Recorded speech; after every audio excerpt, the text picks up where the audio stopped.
Jack it up.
Seat you by the fire. Listen, listen. There's something I must confide. I know I said that it'd be fine. I know I made it look like it'd be alright. But I think I learned my lesson, and I'm not gonna let you out of my sight. You can call me killer, 'cause I'll bring you to the light. And it might taste bitter when you're answering to God. You can call me killer as you look into my eyes. Nothing but a sinner. You won't get away this time. You won't get away this time. You won't get away this time. You won't get away.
Good afternoon, everybody. Slash good evening, slash good morning. What time is it in the Western US right now? 9 AM? Fucking hell. Time zones are crazy, man.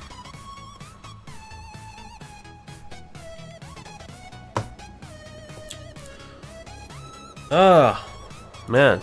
How you all doing? How's your weekend been? I just need to run up X-Plane in the background here. Haven't done that yet.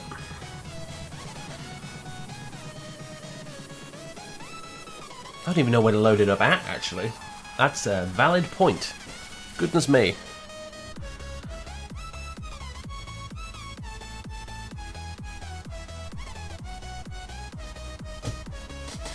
How goes it? It's going good. It's going good. Weather's a bit shite down here at the moment, but, you know, it could be worse.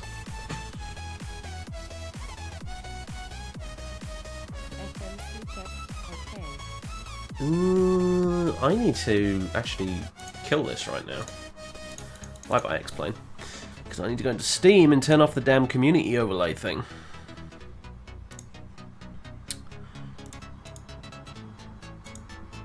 There we go. I was playing a game the other day that required the Steam overlay to be turned on in order for it to not in order for it to work properly, and I forgot to turn it off again.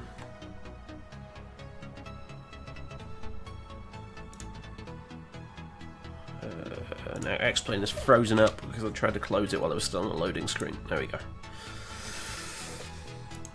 Get task managered, son. All right. Let's try that again.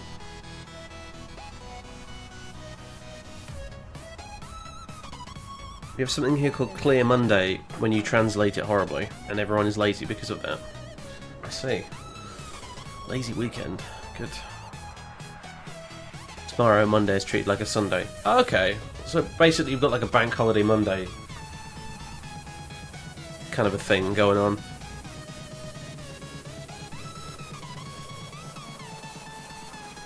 Cool. Have you had any luck with those cockpit textures yet, Gibbon?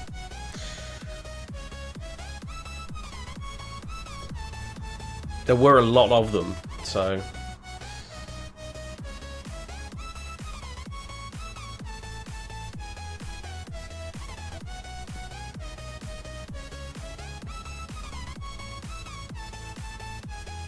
Oh boy, X-Plane's going to take a long time to reload. I rebooted my computer earlier, so... First time you run up X-Plane after turning the PC on, it just takes absolutely 10 years to load anything up, so... We could be here for a minute or two, I'm afraid. Never mind, gives people a chance to shuffle on in, find a seat at the back, make themselves comfortable, do all that good shit. I had a little bit of a crisis earlier on Airline Manager because I ran out of fuel and didn't have enough money to buy any more. In the end, I had just enough to buy a little bit more, which allowed me to do one flight, which would earn more money and allow me to buy more fuel, and I had to work up like that, but yeah. I kind of forgot that fuel was a thing, because I was just using the huge amount of it you start the game with, without replenishing it at all. Alright, we've made it to the goddamn airport selection screen. Magnificent. Yeah, it all gets cached in the memory, exactly, Cole, because the more times you reboot X-Plane, the faster it gets every single time, really. And I think it's the same with P3D as well.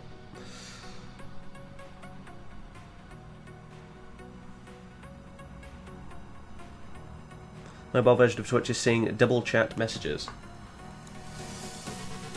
Yeah, there's been a lot of double message weirdness going around at the moment lately. I think it's also a mobile device thing, because I've never seen it at my end and I don't watch the chat on a mobile device, so...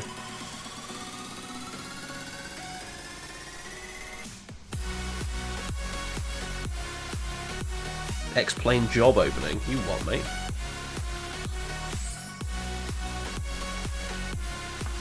You have 5 ATR 600s in the fleet. I have 4, I think, 8, or is it 3? I can't remember which. ATR 42s, because they were literally the cheapest factory aircraft you can buy. But they really don't earn you much money at all. Like, they're pretty shocking. I've started basically ordering Embraer 190s at this point. They seem to be the most cost-effective aircraft I can get at this point, because they're like 1.5 million each versus about 2 million for the lowest 737, and versus about fucking 6 million for an A320. So, you know, I'm just gonna get more and more Embraers and go down that route.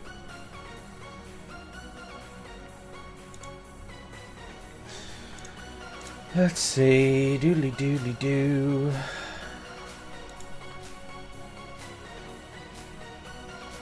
Cat ratings. Cat 1. Oceano County Airport. Okay, that's where we want to be. Lima 52.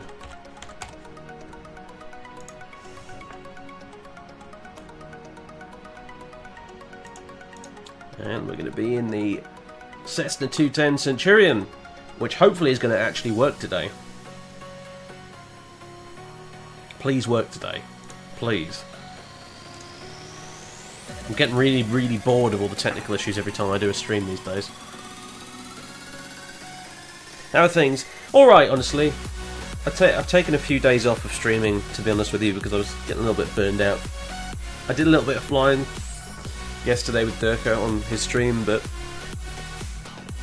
honestly that's kind of been it. I've just been goofing off and playing Conan Exiles and other stuff like that, really. Playing some Bidgey games. Just trying to detox myself a little bit, because sometimes if you... I don't know, I love Flight Sim, but if I do too much of it within the short space of time, I just sort of...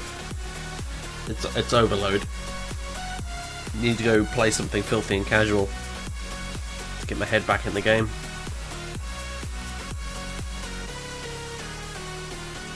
It's a game for mobile, Marek. It's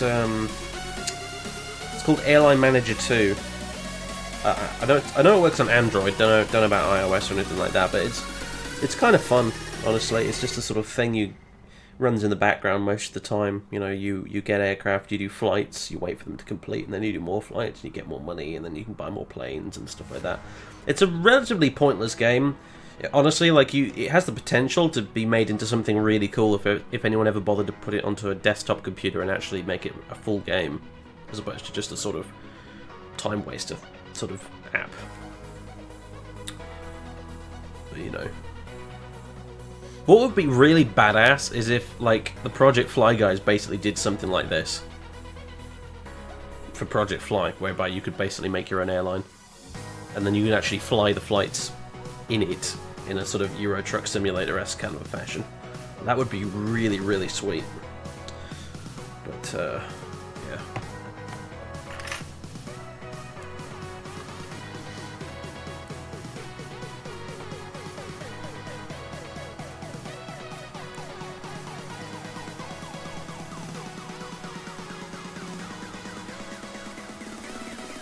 Oh boy, yeah, this loading screen is gonna be a doozy, folks.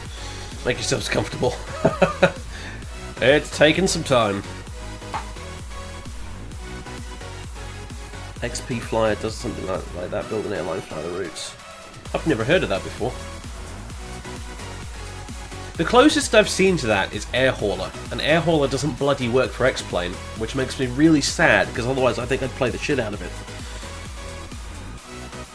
Because for some reason the guy who made it tied it to SimConnect instead of like FSU IPC, which means that you can't use it with X-Plane. So a little bit annoying, frankly, but whatever. Apparently it's a one-man development team, so you can't ask too much from them. But it would be sweet to have that in X-Plane. Generally, to be honest with you, I avoid stuff that doesn't work in both sims these days. So I don't use Ablesoft EFB, for example, because it doesn't work in X-Plane either. Even though it's a great bit of software, I need my shit to work in basically either of the sims I happen to fancy flying that day. Like FS Economy, for example. I do FS Economy because that does work in both. So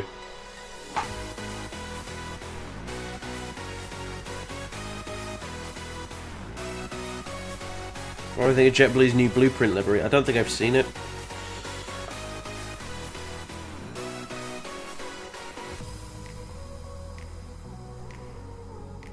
I'm tired. I was up stupid late last night. Stupid late. And I made myself get up early today anyway as a result. I am absolutely dog-tired, knackered.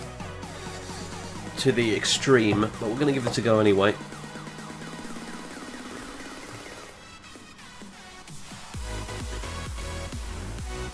It has loaded up now. I'm just waiting for X-Plane to sort its shit out with its whole plug-in spam thing, causing it to freeze up a bit.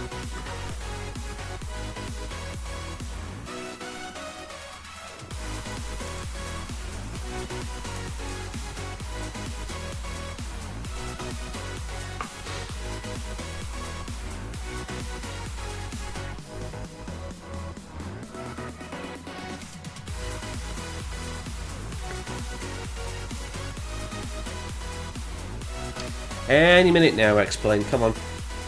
Like, I'm literally sat in the cockpit of the plane now, in the sim, but it's just sort of frozen up because it's loading a bunch of plugins in the background. I don't know which one it is that does it. It might be X-Enviro, I'm not sure. But, okay, here we go. Right. We can get rid of the FS Cloud plugin. We don't need XFMC either. We don't need TACView Flight Recorder either. I don't know why I installed that. That was so stupid. And fly with lure we can get rid of once I've changed the auto LOD settings. There we go. Bye bye. There we go. Awesome. Right, okay. So you know what, I never bothered to check the weather. I hope it's VFR friendly, otherwise we'll just have to go cab okay. Looks like it'll be alright. Okay, cool. It would just be my luck if the one day I decided to do the cat ratings on PilotEdge, like SoCal was covered in IMC weather. Just pink dots everywhere. It looks green to me, so I think we'll be alright. There's one pink dot at Corona Municipal, but it's surrounded by green. A little bit weird, I suppose, but okay. Sorry about the squeaking chair, by the way. There's nothing I can do about that. It's like you bloody chair, but finding a suitable candidate is harder than you might think.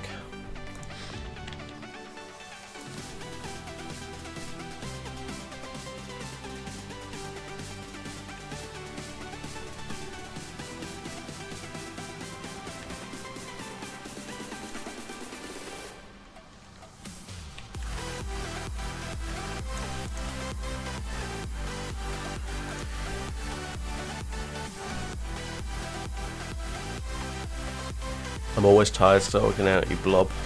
You're so mean. You are so mean. Hitting me where I live. Goodness me. Always with the personal remarks. For heaven's sake. Alright. Hello everybody! As the webcam looks okay. It looks really wonky on the top of my monitor at the minute, but I think I've got the sort of settings all figured out here so that it actually, yeah, it should be fine. Anyway,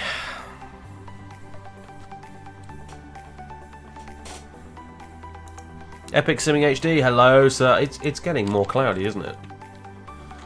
God damn it, X-Enviro, you bastard. I mean, it's not really X-Enviro's fault, is it? To be honest, it's like just the weather's fault.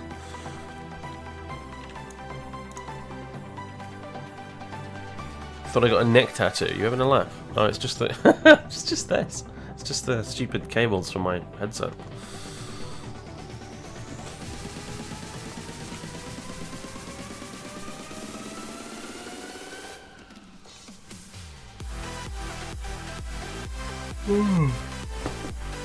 God damn, excuse me. Right. Okay, so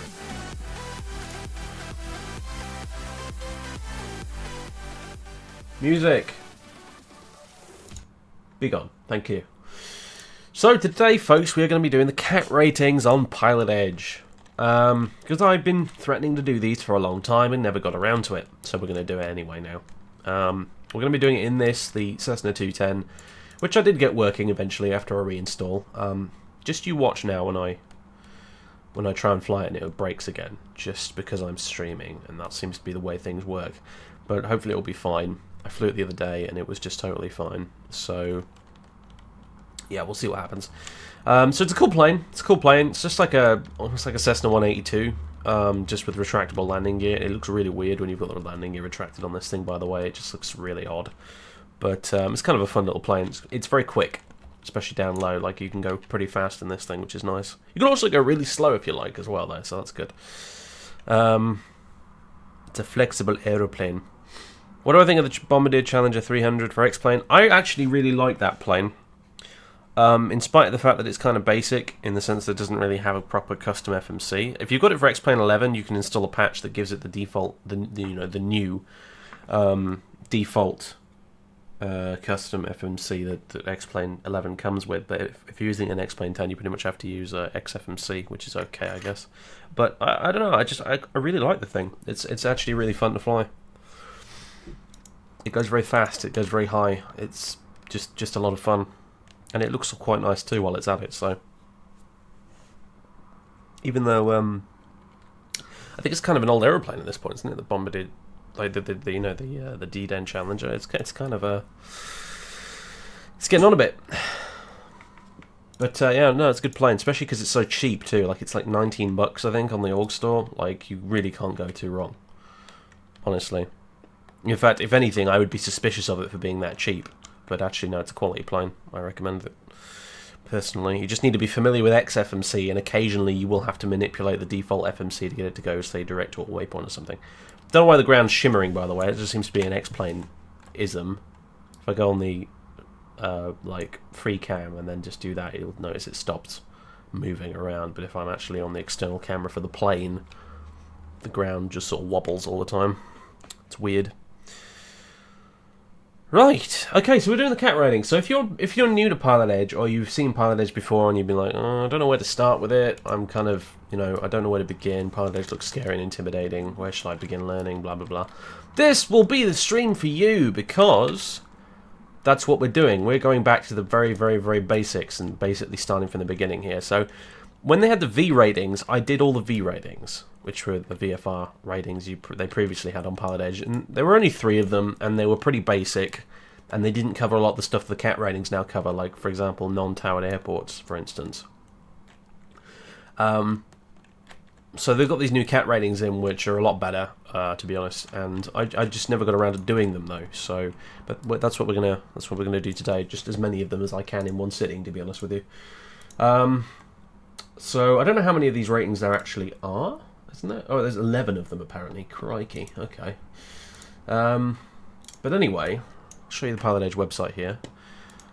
Cat 1, non-towered to non-towered. So, description is: conduct a flight from Oceano County Airport, Lima 52 to New Koyama. I hope that's how you pronounce it. Airport Lima 88 without any air traffic control services. Landing objectives are to become familiar with radio communications at non-towered airports, become familiar with operating requirements within Class G and Class E airspace, demonstrate basic VFR navigation skills. To successfully complete this rating, you must accomplish the following tasks: fly from Lima 52 to Lima 88, report that you have completed the rating using the procedure below.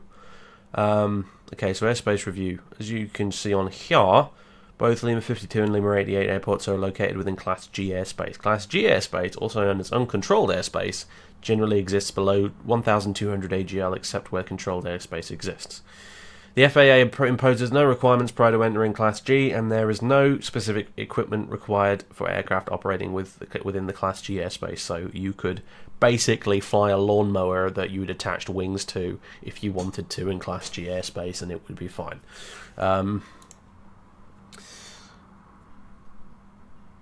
Controlled airspace is airspace where traffic control services are provided for IFR and VFR flights.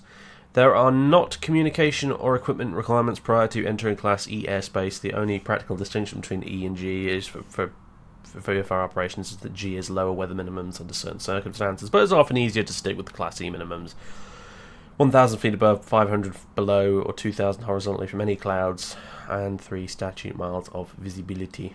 Then deal with the contortions of the Class G weather minima. So basically what it's saying is just treat G and E as if they're the same thing, because you're virtually never going to need to know the difference, honestly.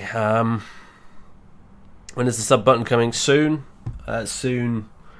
It's just... it took a little while to get the tax stuff sorted, but that is actually sort of filed and sorted away now, so I'm literally just waiting on Twitch to press the button, essentially. Turn the key and make it happen. I've sent them everything they need at this point. So, yeah. Oh, excuse me. Oh, God damn it. Right.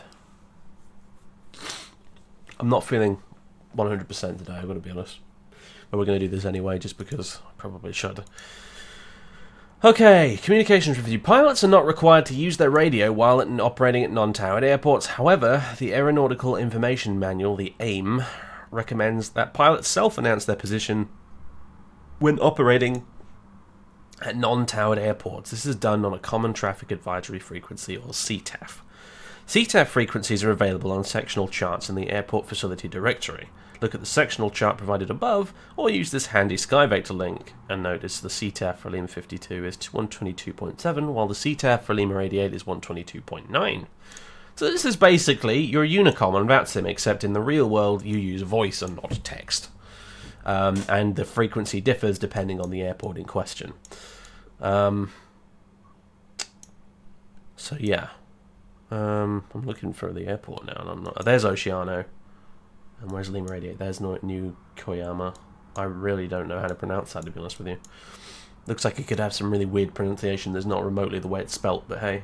So we're basically going to go from there to there. In fact, I'll just type that in now. Lima 52. Lima 88.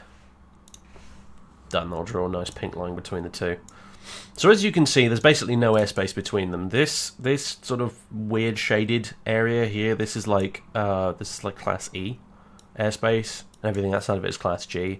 But as I said before, we can kind of just pretend these bits don't exist, because we're not operating in conditions where the difference between the two is actually really relevant, to be honest with you. So at least for VFR anyway.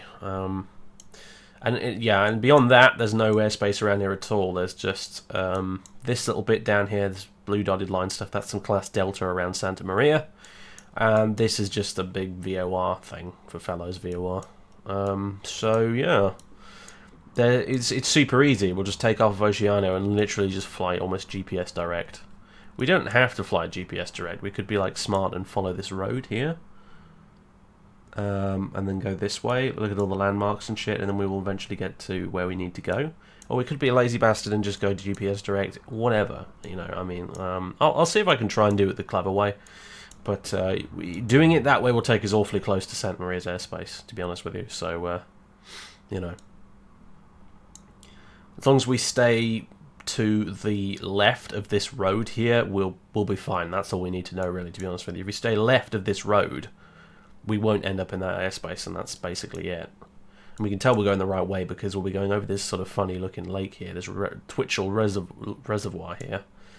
And then we'll end up going in between a bunch of hills here, and then we just follow that all the way down until we get to the airport, which will be right in front of us. So, yeah, super-duper easy. Easy stuff. California condors. Endangered species, so they're not a football team then. Okay. Nesting in high mountain and bear trap canyon study areas. Pilots are requested to maintain 3,000 feet terrain clearance when over the study areas. Which are where? Here and here? Yeah, okay, no, we don't need to worry about that then.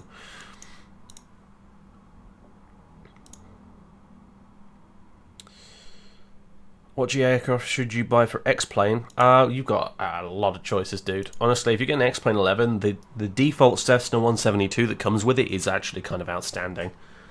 I'm genuinely looking forward to flying that thing around a bit when I upgrade to X-Plane 11 eventually. It's going to be fun. I've noticed that basically every member of the GSA at the moment has their own custom skin for the Cessna 172, and I guess I'm going to have to make my own and all.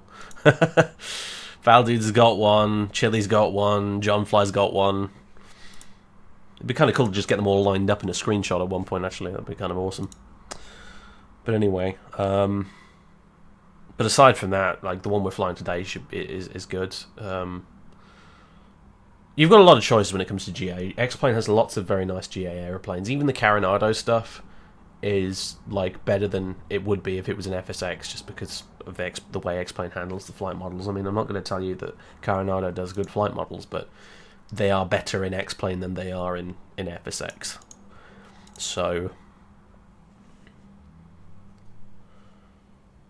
be different, make a custom Concorde skin. I don't want to make a custom Concorde skin, that'd be far too much work. I don't like making P3D skins, they're a pain in the arse. X-Plane ones are easy because they're just done in like PNG format or whatever. So, anyway, so blah blah blah blah. The aim suggests that departing pilots before taxiing and prior to operating on the runway for departure, for pilots arriving in a non-towered airport, the aim recommends that a position report is made when 10 miles away from the airport when entering the downwind leg, base leg, on final, and vacating the runway after landing. When making a position report, the aim recommends the format for departing aircraft. Tail strike. Thanks for the follow. For example, Oceano traffic, Cessna 123 Alpha Bravo, departing runway 29er. Departing the pattern to the east, climbing to 7,500 Oceano. So there you go. And the antisocial woodworker. Interesting username. Thanks for the follow. So, yeah. For arriving, I recommend the following format. Airport name, traffic, call sign, position. So example, New Koyama traffic. Cessna 123 Alpha Bravo, 10 miles west, 7,500 feet. Entering left downwind, runway 28, full stop, New Koyama. Yeah.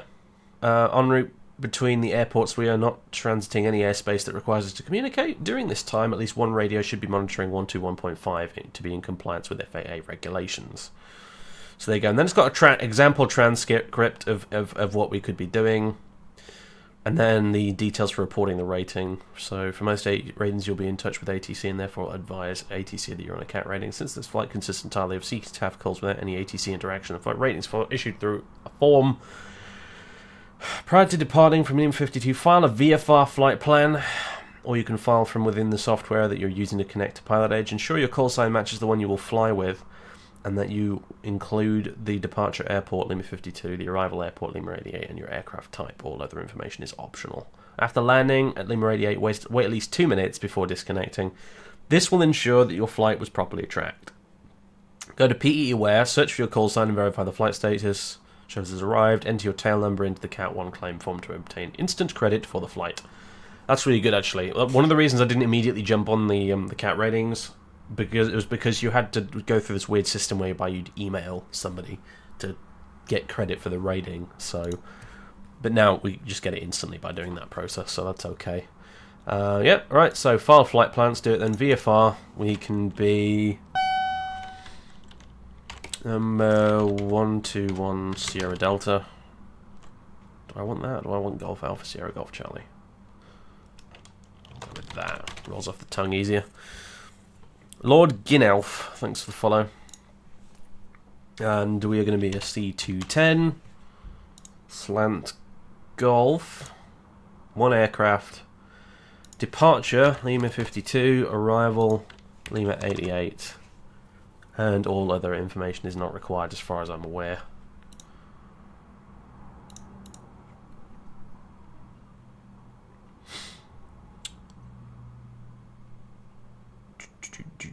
New aircraft type, all other information is optional. Okay.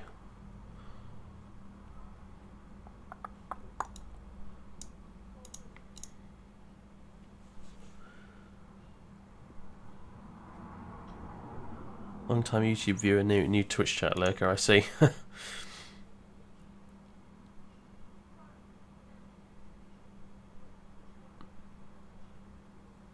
You've never done it, so you wouldn't know. Yeah, no, I attempted to make a P3D livery for the 747 and was just like, no, this is too hard.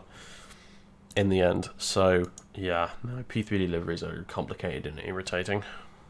Because you have to make like an entry in the aircraft config file and all sorts of other sort of silly nonsense like that. Yeah, just a pain. Just honestly a pain. So, anyway, let's file that. 4 errors with your flight plan. Airspeed can't be... Oh, for God's sake. Alright, fine. True airspeed will probably be like, I don't know, 160 knots. Cruising altitude. Well, I mean, let's see. We got some hills over here, but that's not really that much of an issue. We're going to go around them, so let's just say our cruising altitude will be... I don't know. 3,500. How about that, eh? 3,500. There you go. Will that do? Will it accept that? Lovely. Okay. Awesome. Job done. Drag you over here, so you're nice and out of the way, and I guess we'll jump to it then. So, whoa! Okay. Different camera view selected to the one I thought I had. Rip. Alright. So, welcome to Oceano. Looks like this. I don't think I have any actual scenery for where we're going. I might do, without realising it, but I don't think I do, so it's probably just going to be a blank field or whatever, but that's okay, it doesn't really matter. This scenery is alright though, freeware obviously, so yeah, not bad. Excuse me. Swallowed myself. I got this new auto gen from the like Western US W2XP projecty thing, so all the auto gen looks freaking sweet. Look at all this shit. Like, look at this, it's amazing. The trains going by and buses and things, and look at it. It's amazing. It's so cool. The autogen is real right now. You could go driving around this in a little car, and it would look awesome. So good. Anyway, I love X-Plane. It's so beautiful. I just love how much like autogen stuff you can get away with running in this sim and still maintain like a solid 30 FPS. It's so nice. If I had this much autogen running right now in P3D, the whole thing would be shitting itself and trying to crash on me, probably. But anyway, 64-bit master race, I know, I get it, etc, etc. Right, so, okay. This is the Cessna 210. It's like any other Cessna of this type, to be honest with you. Like I said, the only real difference is it just, you know, you can retract the undercarriage and it goes a bit faster. Why not VFR on the Concorde? Just show yourself out, Atoe. Seriously. Just, the door is over there. Just go, dude. Right. So. Batteries. You know what, actually. Let's go down here and static elements. Let's get rid of those as well. Tie downs and shit. We don't need those. You can do a walk around with this thing. I can't be arsed, though. Okay, so the batteries and stuff are on. And we want to go mixture full rich. We want to go full throttle, full prop as well, and fuel pump on for a couple of seconds. Pull this back and just go for it. There we go. Lovely. Alright, plane's doing what it needs to do. We can turn on some lights in here so it's a little bit less dark in terms of the instrument panels. There we go.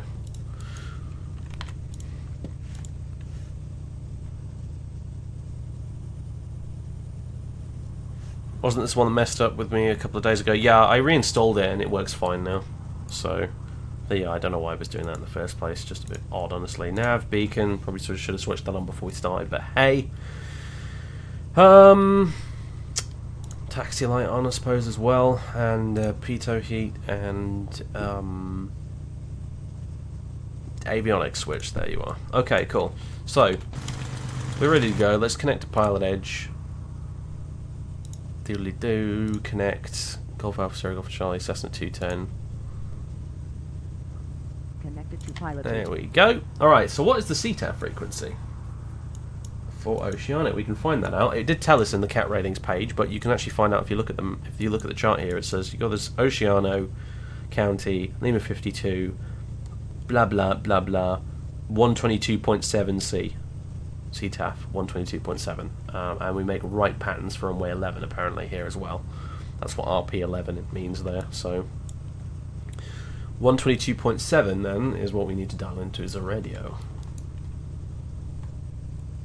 22.7. Come on. God, it takes a while to scroll through these. There you go. And we should technically be monitoring guard as well on the other radio, so let's dial in 120. No, 121.5 on here, and we won't actually listen to it right now, but we will when we're en route, I guess. 121.5. There we go. Com one mic. Why can't I click Com1 mic? Weird. Alright, whatever. Let's go...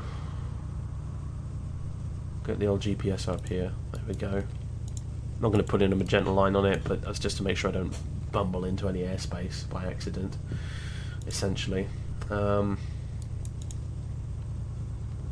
Am I doing that, Novas? I'm good, man. I'm good. I'm super goddamn tired today, but I'm doing good aside from that. Expect some mistakes. I'll say that much. We could actually lean you out a little bit so we don't foul the plugs if we haven't already. Okay. Oh yeah, and transponder as well. VFR. There we go. Lovely. All right. So we're on PilotEdge. Let me just verify that. Yep, we're on PilotEdge. Is there anyone at the airport? That's either somebody or it's a bot. You do get bots flying around on PE. Just to keep things interesting. Of course, you can go on the PilotEdge map and find out.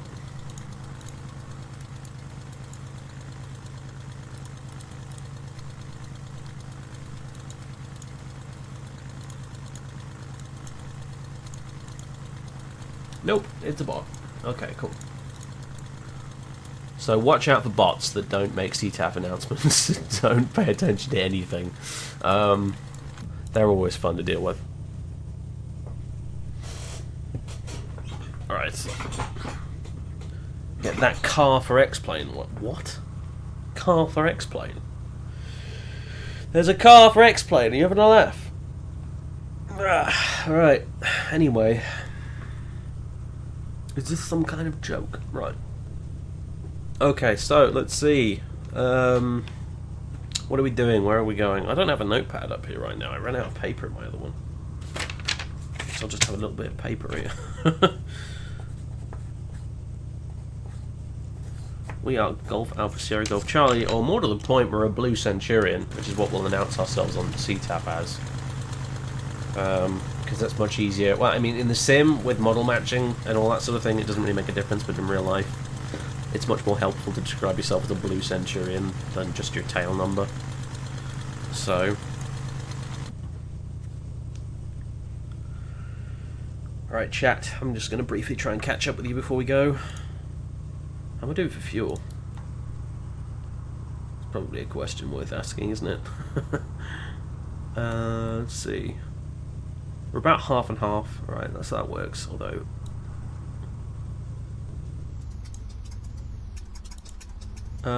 that's an extremely awkward way of switching the fuel around. You have to go through the off position in order to get to the right or left fuel tank. Which causes the engine to nearly cut out. So basically, every time I have to switch the fuel tanks, there's going to be an epic butt clench moment where I'm like, I don't know if I'm actually going to kill the engine right now.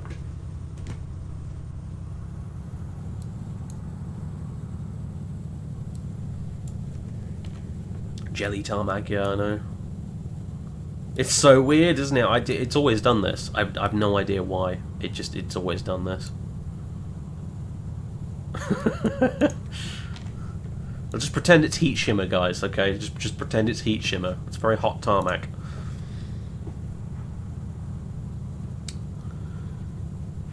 Right. Okay, it doesn't look like I've missed much. You're all been very quiet today, so... Alright, let's do this. What runway are we going to? Like, I don't have a clue.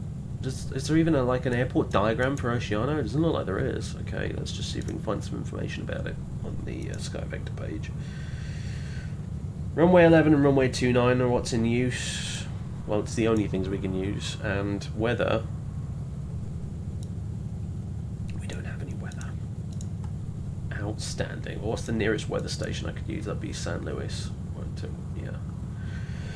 At San Luis, just north of us, the weather is wind 350 at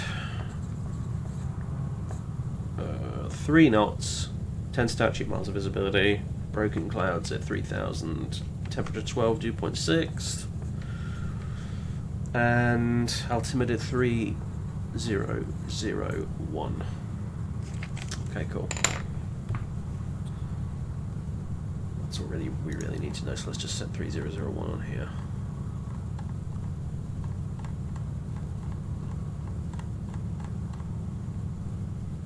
There we go. Lovely. Sup, FS Bot.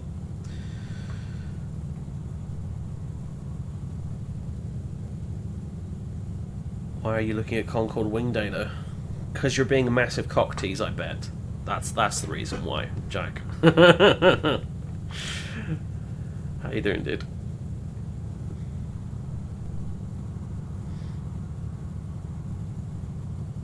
Yeah, I heard somebody else may be doing it as well, and not wanting to make any enemies, I won't say anything other than I kind of wish it was you making it instead, Jack, but okay.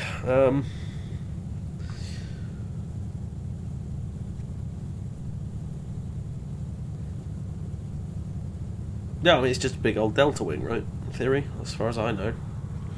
Then again, I am an idiot, so don't take anything I say very seriously. But yeah, apparently there are some guys making or there are going to be making a Concorde for X-Plane, but I don't know. Their previous work has left me with questions. I have many questions, as the meme goes. So let's open up the cow flaps. And let's do this, which I'm completely uncomfortable doing this, by the way. Like, my comfort blanket zone is flying tube liners IFR from A to B. Not flying from untowered airports to untowered airports in general aviation aircraft. So this is totally out of the ordinary from what I normally do, but we're going to try it anyway. So let's see, we're Golf Alpha Sierra Golf Charlie Blue Centurion, and we're going to taxi to runway...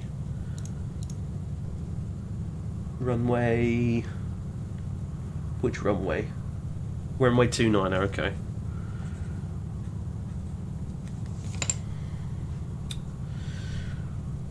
Runway 29 for a left downwind departure, I think?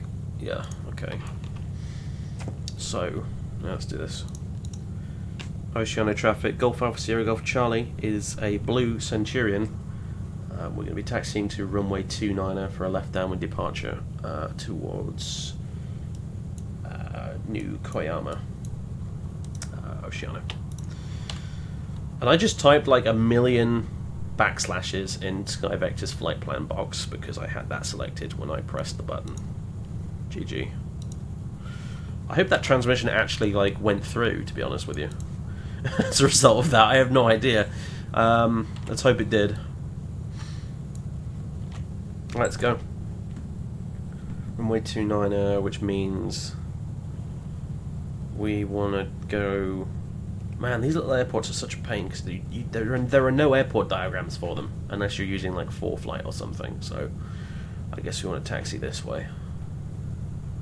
We might even have to back taxi a bit as well. Oh god. I just chopped the end of our wing off there, taxiing past that dude.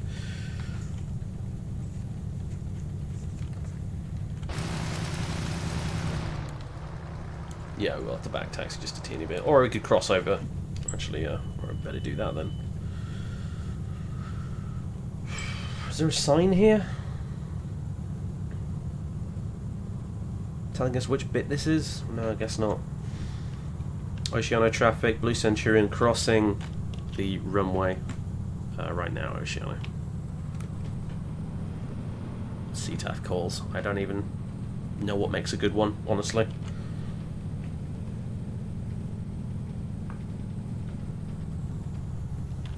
Oceania traffic, Blue Centurion. We've now crossed the runway, taxiing down to 29 for a left downwind departure, Oceania. And my engine is dying. I think I might, for the duration of this stream at least, rebind my... if I can do it. Here we go. Hang on a second, I'm just going to have to stop it because I don't know if the plane's going to taxi off into the grass if I'm in the options menu. I can't remember whether or not it pauses it. Joystick equipment, buttons basic, click, contact ADC. Okay, so that should be bound to... I don't know if it'll work though unless I've had issues with this in the past. Unless I unbind this, I don't think the joystick button will work. So... Whoa! What is it with this plane and going into and out of the options menu? It's so weird. Anyway, it just does little jumps and spins and flips and things when you come out of the options menu. Did that last time. I can verify my RPM gauge is working today, so I don't think we've got the same bug as last time. I will have to watch that airspeed indicator very fucking carefully on takeoff, though.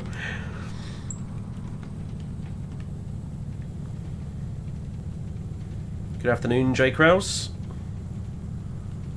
You can cross the other side at midfield and take the south taxiway to the end. Yeah, that's what we just did. Sorry, I'm a bit behind, chat-wise. Do I exist on Discord? Yes. If you just type in ! Discord, it will give you a link.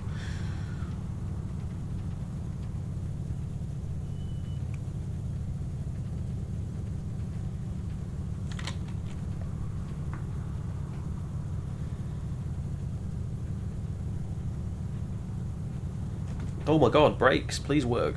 There we go. The bots don't make CTAF calls, why do I have to? If Keith were here, I think he'd slap you for that. Anyway. Let's just have a look around. I don't want to get botted, so... and not in the traditional Twitch sense. Something's coming. Uh-oh.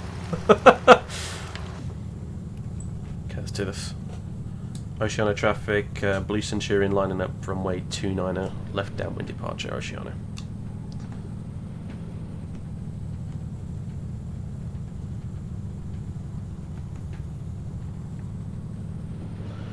Right, let's go. I hope we all warmed up the engine and stuff enough. Looks like we did, yeah.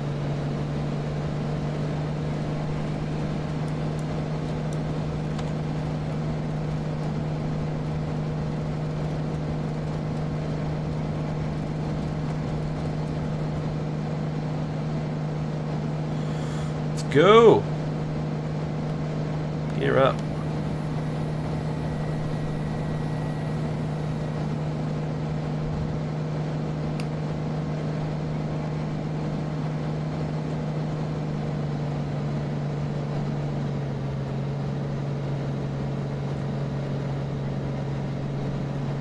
Okay, power's back at sort of relatively normal settings, back in the green band at least. Remember to tap the brakes before raising the gear. Oh, fine. I will try and remember that next time playing, thanks.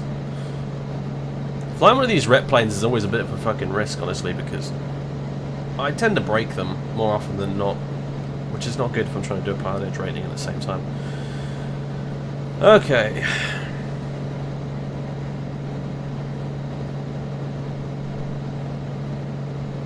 Oceania traffic, Blue Centurion's now on the left downwind for 29, departing to the east, last call, Oceania.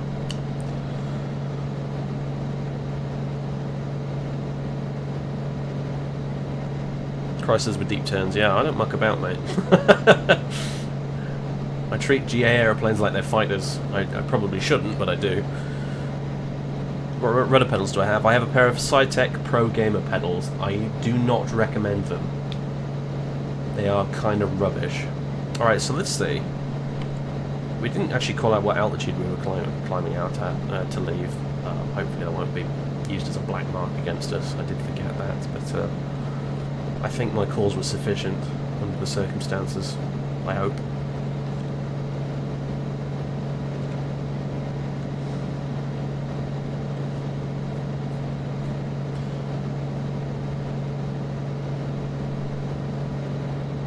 So, let's see, coming out of Oceano, we should run into like a dual carriageway or a highway or something out in front of us here somewhere. Relatively soon. Just trying to keep an eye out down there for it, but I'm not seeing much at the minute. Honestly. Unless we've already flown past it. Autogen's looking snazzy though, it has to be said. Look at all those, like, I don't know what that was. That down there? Vineyards, I suppose, or something? Orchards, maybe?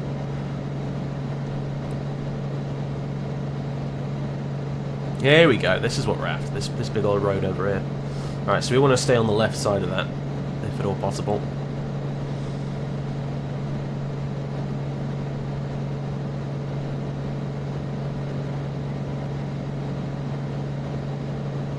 Is he speaking to other people in game? At the minute, I'm speaking to hypothetical people that don't technically exist right now, but it's I don't know, it's complicated. If you weren't here for the beginning bit where I explained all this, then I apologise.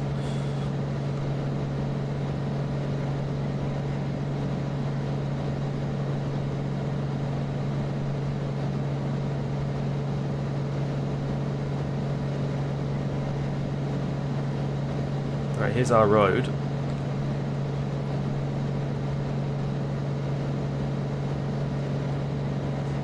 Let's just bring the power back a bit. We're not in a rush yet.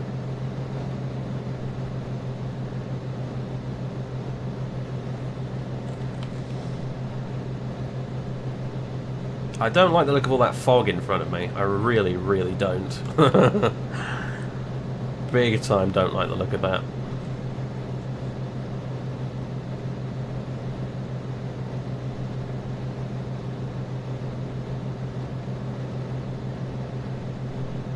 Let's see. Maybe we should stick around at like 1,500. Just if I think I'm worried if I go any higher, I'm going to get hit by some Phantom X Enviro whiteouts. So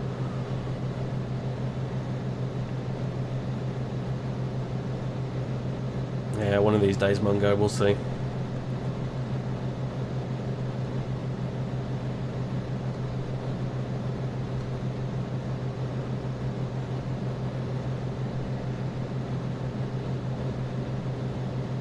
Right, so we're just going to follow this past Santa Maria, and then basically there's a junction off the highway that goes off to our left towards a big old reservoir, and we're going to follow that.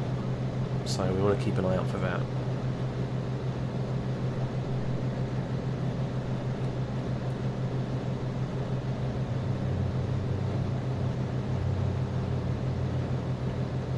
Might be a little bit tricky to spot, honestly, though, but we'll see.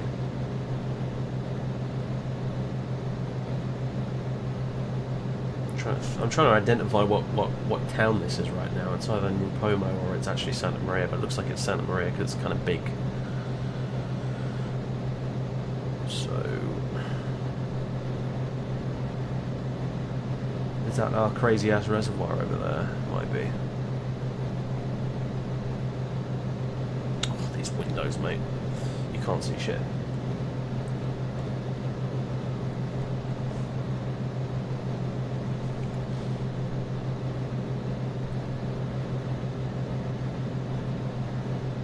So if we cheat and look at the GPS, we'll see that KSMX is just down there on our right-hand side.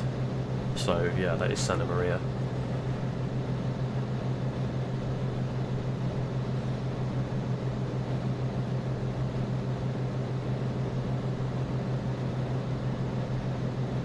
Reservoir should be behind the ridge to the left.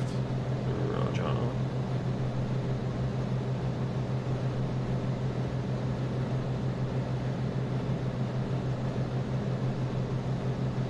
We just need to roughly go in this direction anyway. We've got the GPS if all else fails. I'm totally not familiar with the SoCal area, which doesn't help. If we were doing VFR around like southern England, for example, there's no way I'd get lost. I'd know exactly where we were going. I wouldn't need this shit at all, but I've never really done a lot of GA flying around SoCal. at all, so this is all brand new territory to me.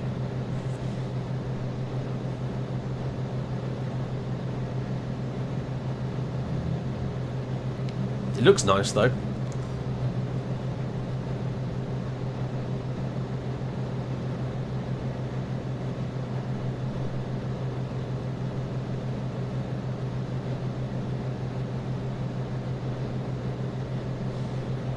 Alright, while we're headed in this sort of general direction, I mean, we can just sort of wander around, to be honest with you. There's no real airspace around us for ages. We can just kind of just enjoy the sights and sounds of it, to be honest with you, that we're not actually in a rush. It looks like this is that reservoir, though, I would suppose. I would guess. I don't know, actually. It looks kind of small.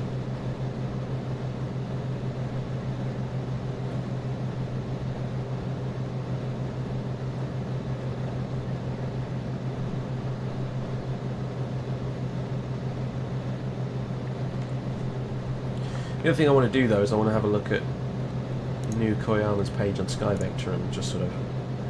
We've got runway 10 and runway 28.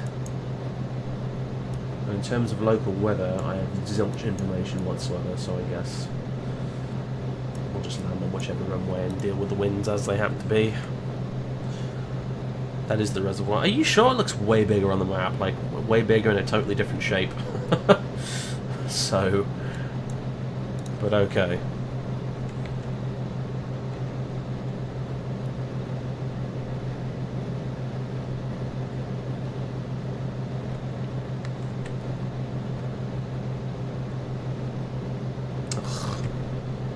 Yes, whatever.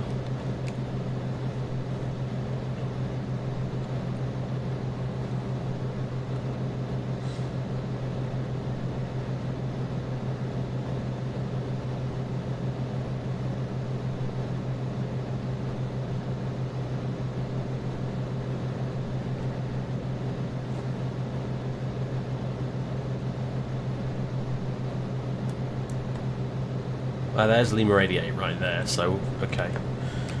If all else fails. And all else kind of has failed, to be honest with you. I had a plan for this, but the terrain just doesn't look a lot like I envisaged it looking at the map, to be honest with you, so... Whatever. We'll just use the GPS like a pleb. That is not the goal today, anyway. The goal today is not to learn how to navigate VFR, honestly. It's more to do the whole communication aspect. And I think that's kind of the point of the CAT ratings, and as a general rule, it's all about the communication stuff. So...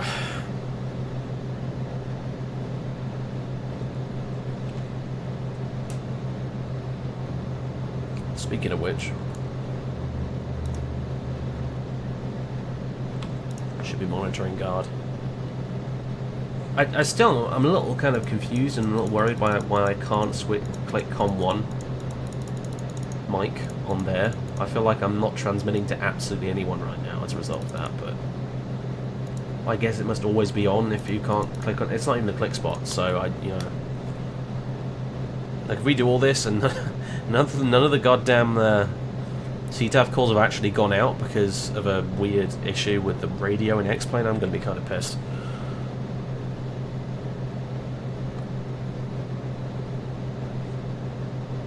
One thing I do need to do, actually, is run bloody VST host, otherwise I wouldn't be able to hear anything even if there was anyone there. I keep forgetting to do that. There we go.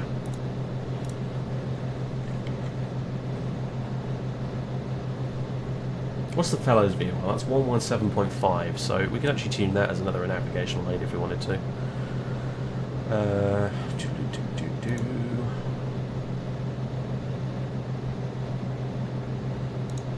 There you go. Do you have an RMI in this thing? Doesn't look like it, but we've got that. So that'll tell us, obviously, the Fellows VOR is over yonder.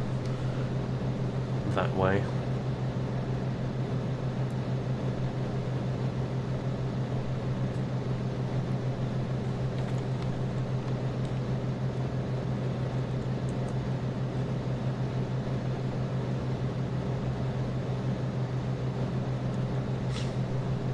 The scenery around here is pretty cool, I've got to admit.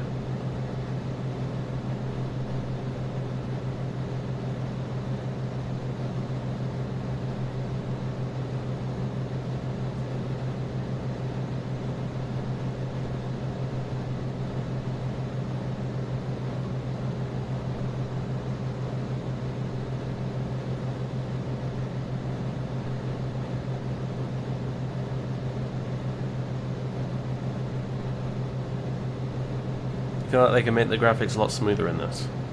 How do you mean? How so?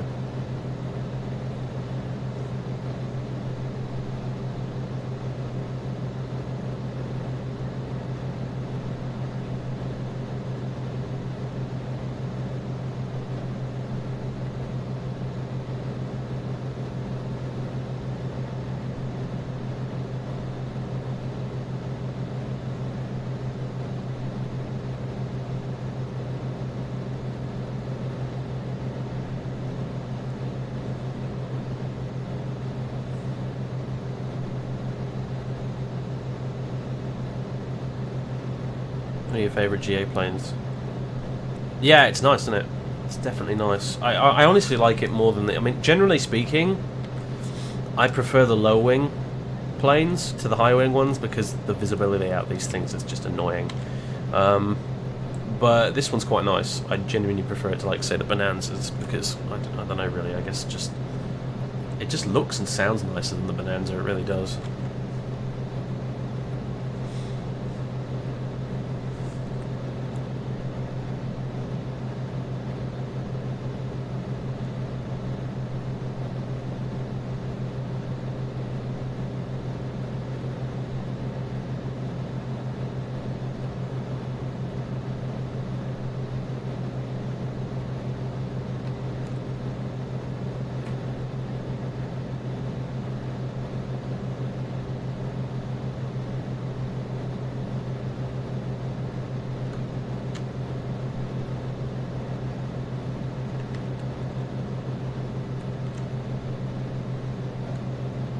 Piper has the best panels though. I will take your word for that, since I really wouldn't know.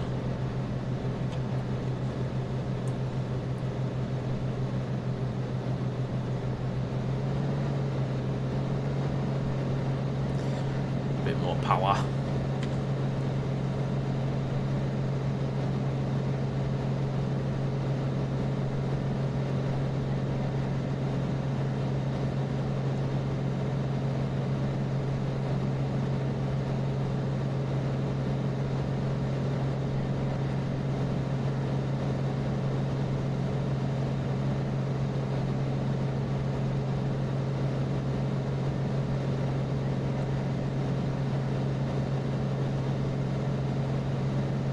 So much freaking wilderness in the US. They're just, I mean, you know, you just don't get this amount of space in the UK without, like, any kind of sign of habitation. It's kind of crazy.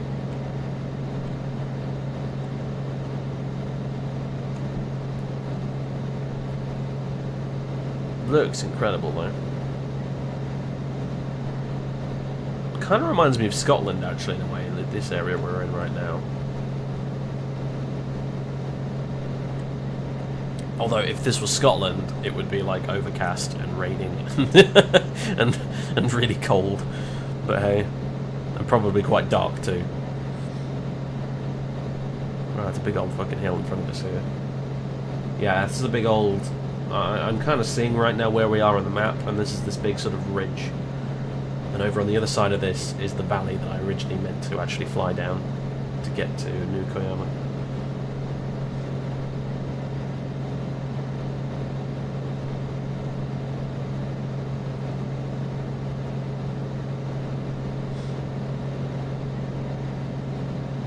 Come on, plane, you can do this.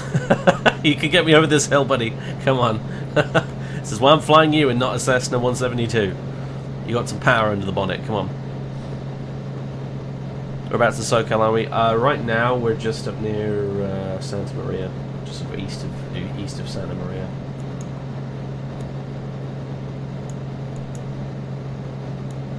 Southeast of Bakersfield, I guess. Southwest even of Bakersfield. Learn to compass, Dave.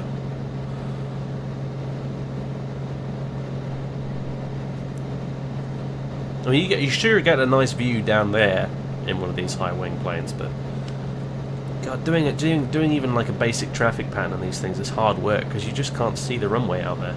There's just too much plane in the way. Boom! Look at that view. Hell yes, right, and New Koyama's just down there somewhere.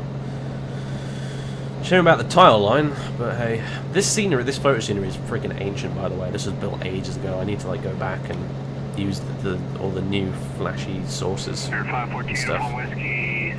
Oh my God, life! Correction, clear from Catalina Airport, San Diego Lindbergh Airport as follows. Maintain 4,000, expect 5,000, 1 minutes after departure. Departure frequency 127.4, squawk 6736, hold for release.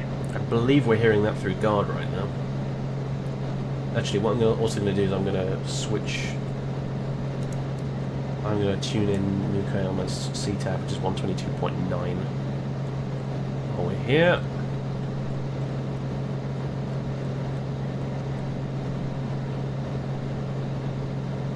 And we should probably consider making a call pretty soon, honestly.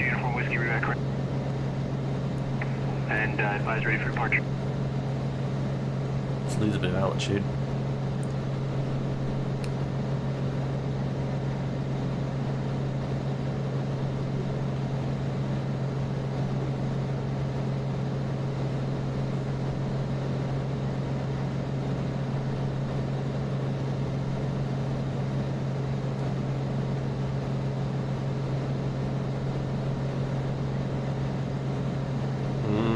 Weather's getting shittier. Don't like it.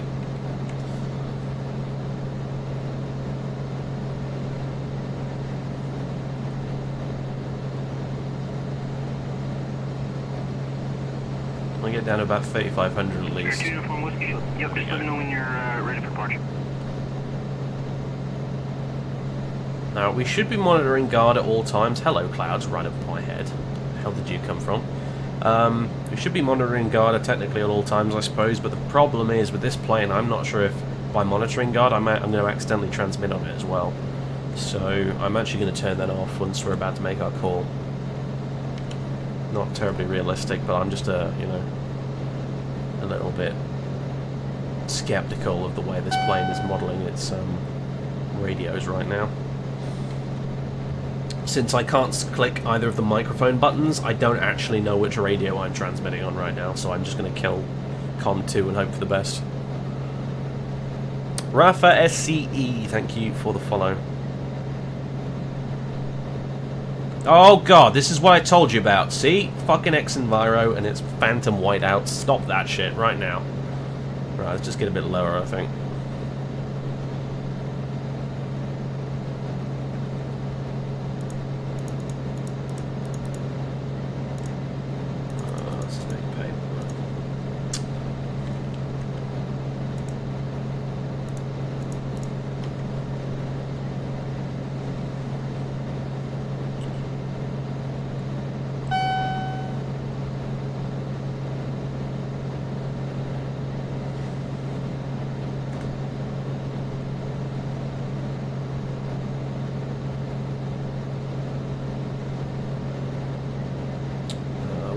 Do we have to choose from here? Maybe 2, 8 and 10. Yeah, we'll go for 2, 8 then. Assuming the wind here is fairly similar to Oceano.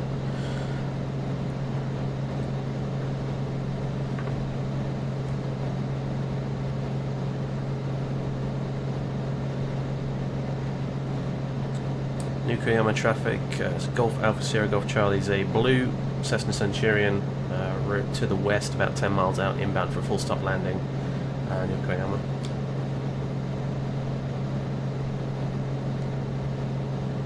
I forgot the altitude again. And we're at about 2,500 feet.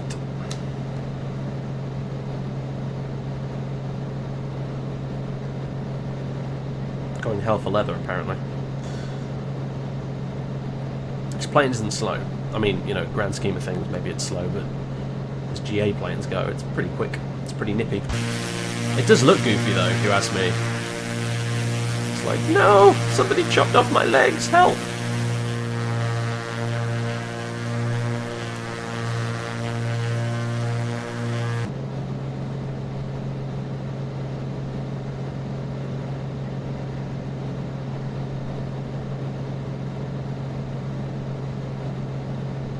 Yeah, I had public beta 12 is a bit of a cluster truck right now.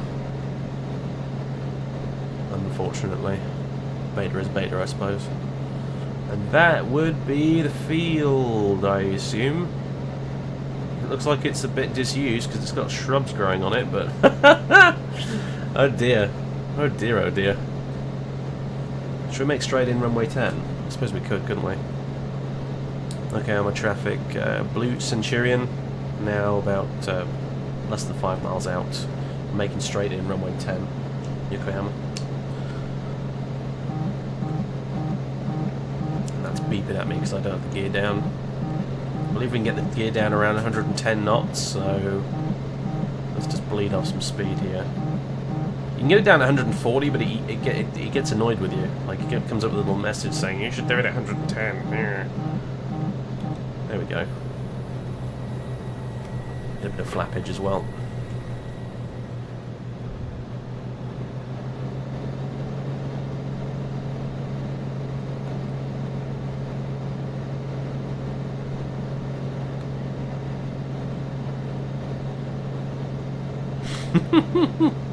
Yeah, I think New Koyama has seen better days, apparently. Oh dear.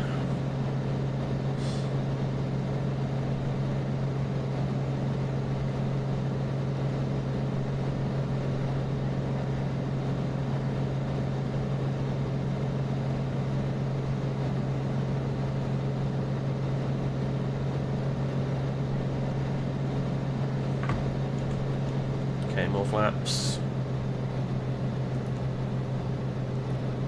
Trot full.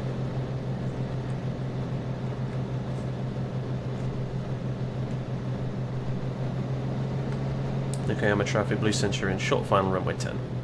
Yokohama. Fucking lamppost, oh my god. Lampposts, trees. We've landed in the zombie apocalypse, guys. Everything is just overgrown and just dead, apparently. Is that a 3-point land? Oh, god damn it. This plane has a kind of tilted back attitude because of the wheels, and I'm still not used to it, so I keep 3-point landing this fucking thing all the time. Which you shouldn't be doing in a track, by the way.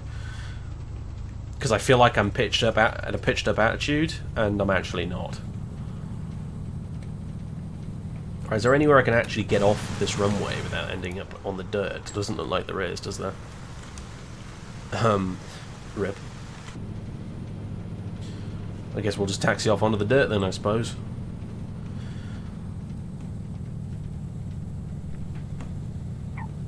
And now a good old X-Plane off tarmac ground physics are going to have their day with us. Whee!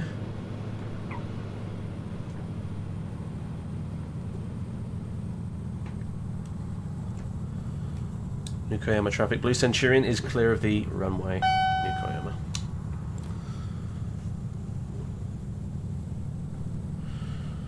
Alright, cool. Job done. So, let's see. Brakes on. And avionics off. Flying Dutch Girl 12,000. Thanks for the follow. Flapperoonies up. And goodbye, engine.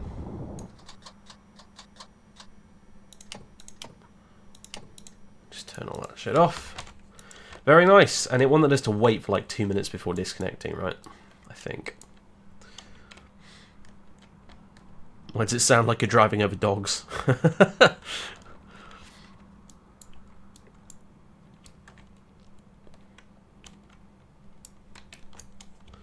So this is New Koyama, then, apparently.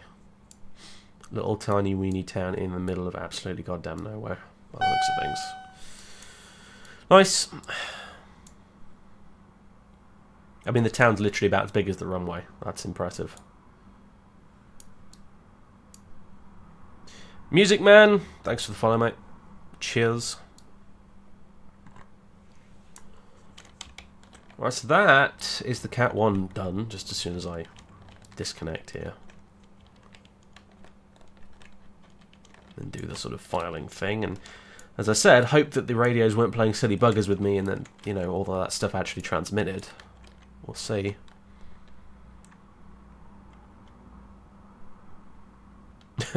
This is funny though. I've had this problem before with European airports. particularly in the UK when I was using GB Pro. But this is the first time I've seen it in a US airport. I think it's because of the, you know, like that real autogen thing that I installed, like I said. And it's usually fine if you've got an airport scenery installed, which with proper exclusion zones and everything. But I don't have any scenery for this place, so it's just kind of like the autogen is taking over.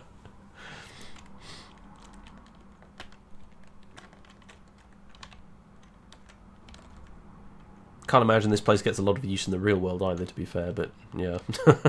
Maybe not quite this disused.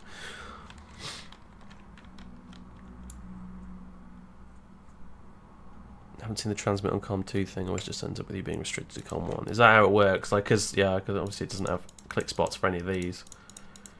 Which is a little bit of a pain. So, yeah, presumably it's just you're stuck with COM 1. But, yeah, just be on the safe side. Alright, cool, it's been 2 minutes, hasn't it? So, let's see, what do we need to do? Prior to departing, blah blah blah blah. After landing at Lima 88, wait at least 2 minutes before disconnecting. This will ensure that your flight was properly tracked. So let's disconnect. Disconnected. Harry Key? I'm not sure. Thanks for the follow though. Alright, yeah, okay, so after landing, yeah, go to PE Aware, search for your call sign and verify the flight status for the flight from Lima 52 to Lima 88 shows has arrived. Call sign search.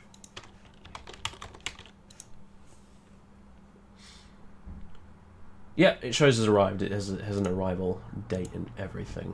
It's great. PE Aware is a cool little site, by the way. You can have an in-depth look at all the flights people have done on the network before, and that's the route we ended up taking in the end. Like, we got this far so good, and then we did turn left at that junction. I just couldn't see it down there for some reason. And then, right, okay, so this is what confused me. This is what the Twitchell Reservoir looks like in my sim, and what it looks like on this map here. What it looks like on the chart, though, is this. So you can probably understand my confusion when I was presented with this instead of this. I don't know why that's different. I guess either this is out of date or the sectional chart is out of date, one of the two. But yeah, so I think you can probably understand why I was a bit like, what the hell? So yeah, we did kind of go the right way, and at this point we just sort of got lost and went through the hills anyway because it was fun. We could have just followed that road up here, and we would have got there anyway. So yeah, right. The chart has the maximum water level for the reservoir marked. Okay, I see. Right. That's how it works. Alright, makes sense. Makes sense. Fair enough. Okay. I didn't realise it was a... Yeah, okay. Yeah, makes sense. Alright, so that's logged in there. And now what? Now what do we do? Enter your tail number into the CAT 1 claim form to obtain instant credit for the flight. GASGC. Submit. Congratulations, you've been granted the CAT 1 rating and may now proceed to the CAT 2. Hooray! Alright, cool.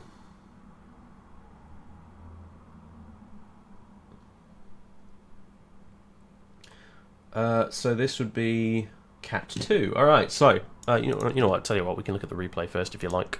Why not? I always forget to do this and explain, but yeah, we can check out the replay.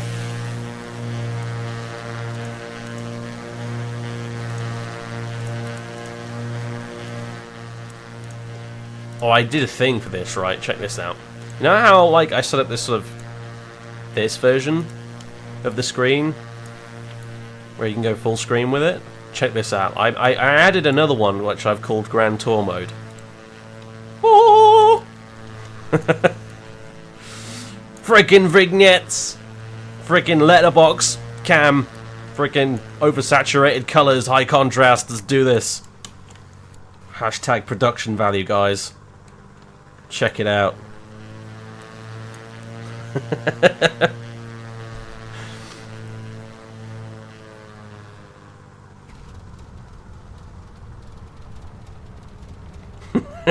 Yes, production value.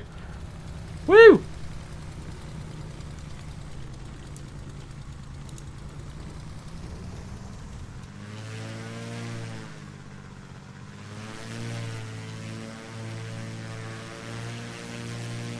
It's so pretty.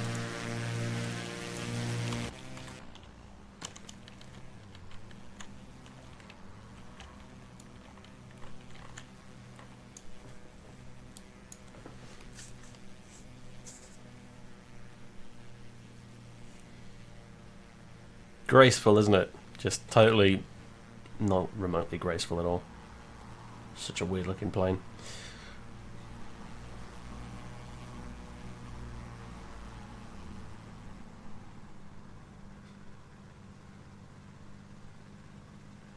It looks like a pigeon, honestly. That's what it reminds me of. Big fat-breasted pigeon. And tree in the way. Lovely, thank you for that. And just in everything. God damn it. Screw you, Autogen! You got the Flight Factor 757 V2. Absolutely loving it. Nice one, dude. Yeah, it's a good plane. It's very solid. Let's go Cirrus Max dash cam mode. There you go.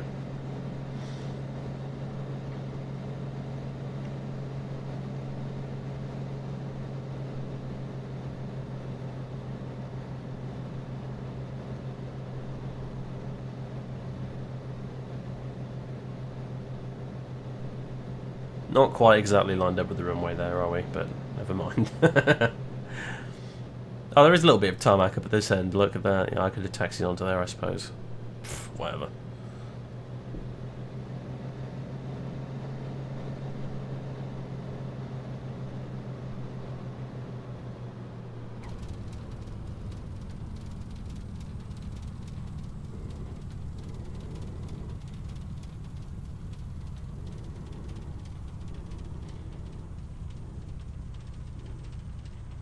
That really was on the stream, yeah.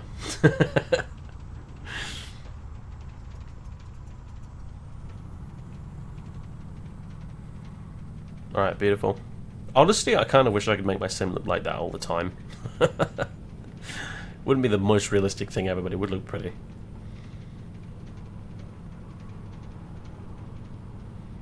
Dodging the trees. And we're going to go into super bouncy mode now, aren't we? Yep, there we go. Boing, boing, boing. Doing a little tap dance across the dirt here.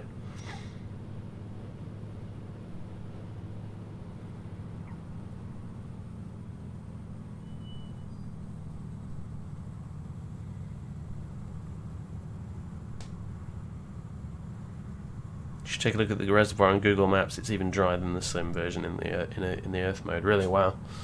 Fair play. Alright. That's enough of that. I don't know if doing replays breaks the ret pack thing at all, but I hope it doesn't. Anywho, so let's go ahead and start planning the next bit. So the Cat 2. Conduct a flight from New Koyama Airport to San Luis County Regional Airport without any en route air traffic control services. Learning objectives. Become familiar with radio communications at non-towered airports. Become familiar with radio communications when arriving at a Class D airport. Become familiar with operating requirements within Class D airspace. Demonstrate basic VFR navigation skills. Flying the rating. To successfully complete this rating, you must accomplish the following tasks. Fly from Lima 88 to KSBP without utilising any en route ATC services. Inform ATC on initial contact into KSBP that you're performing the Cat 2 rating. Provide an accurate position report on initial contact even. Meet the standards listed here. Cat ratings, practical test standards. Pilot shall comply with the following operating rules, blah blah blah. obtain a clearance prior to entering Class Bravo. Establish two-way radio communications prior to entering Class C or D airspace. Pilots shall operate the transponder in Class B airspace, Class C airspace, and any other airspace where its operation is required. Pilots shall use AIM and PCG, recommended phraseology when communicating with ATC. Pilots shall communicate in an efficient manner. Not very good at that, am I? Communicating in an efficient manner. Pilots shall strive to make their radio calls using the fewest words possible and avoid extra words which serve no purpose or are redundant. Again, yeah, not really in my element right now, am I? So, no replay issues, good. Glad. I didn't want to have to reload the plane again, honestly. So, read back all runway assignments and hold short instructions verbatim.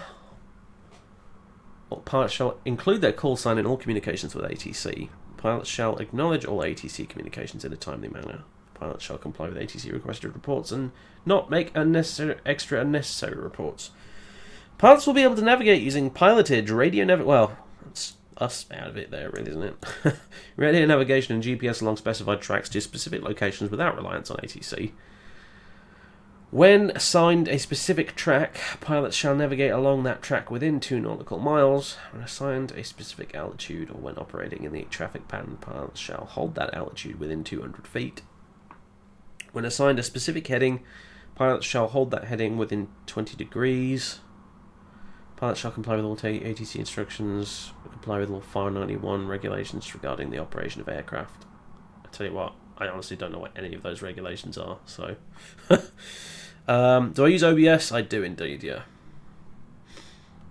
Pilots shall not operate on a movement area without a clearance. Pilots operating in the traffic pattern shall operating their aircraft in compliance with AIM recommendations. Pilots will comply with published airport pattern direction or ATC assigned pattern direction.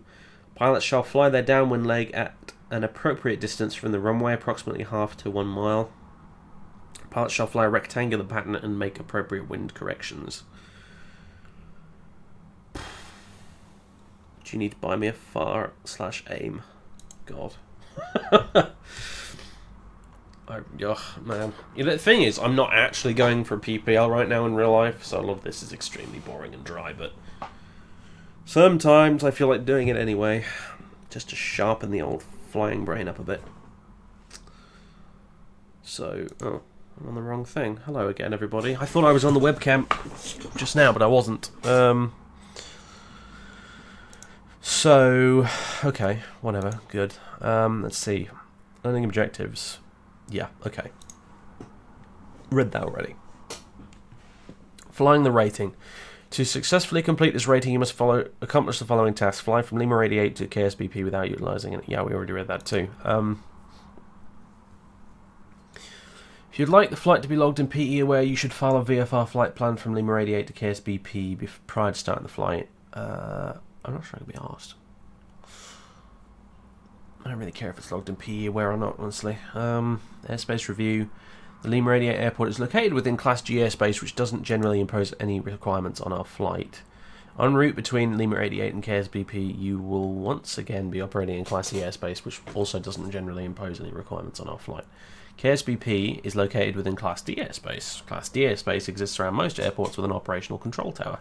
Generally, Class D airspace extends from the surface to 2,500 AGL and exists within 3 to 10 nautical miles of the airport. On VFR charts, Class D airspace is depicted within a dashed blue line, like what you can see here. Within the dashed blue line, the maximum altitude of the airspace is depicted in a broken box in hundreds of feet. 2,700 feet, then. The minimum altitude of Class D airspace is always the surface. For example... There you go, that's San Luis, that's where we're going. You want a production value emote. It's difficult, it's a great idea on paper, but it's difficult to actually execute because the words production value, if you squish them down to emote size, it's sort of unreadable. So I don't know, I don't know how I would actually go about doing that, honestly. You're going to do the dog ratings. Abraham, behave yourself. Honestly. Alright. So,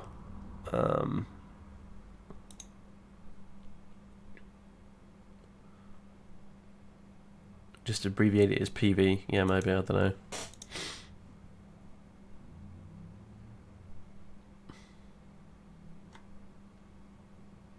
Prior to entering Class D airspace, federal regulations require that the pilots establish two-way radio communication with the tower.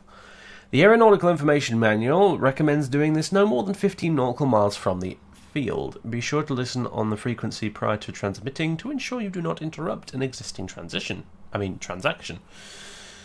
In order to establish two-way radio communications, the pilot must call the tower, and the tower must reply using the aircraft's call sign. For example, San Luis Tower, November 123 Alpha Bravo, 10 miles east, request full stop landing with Echo.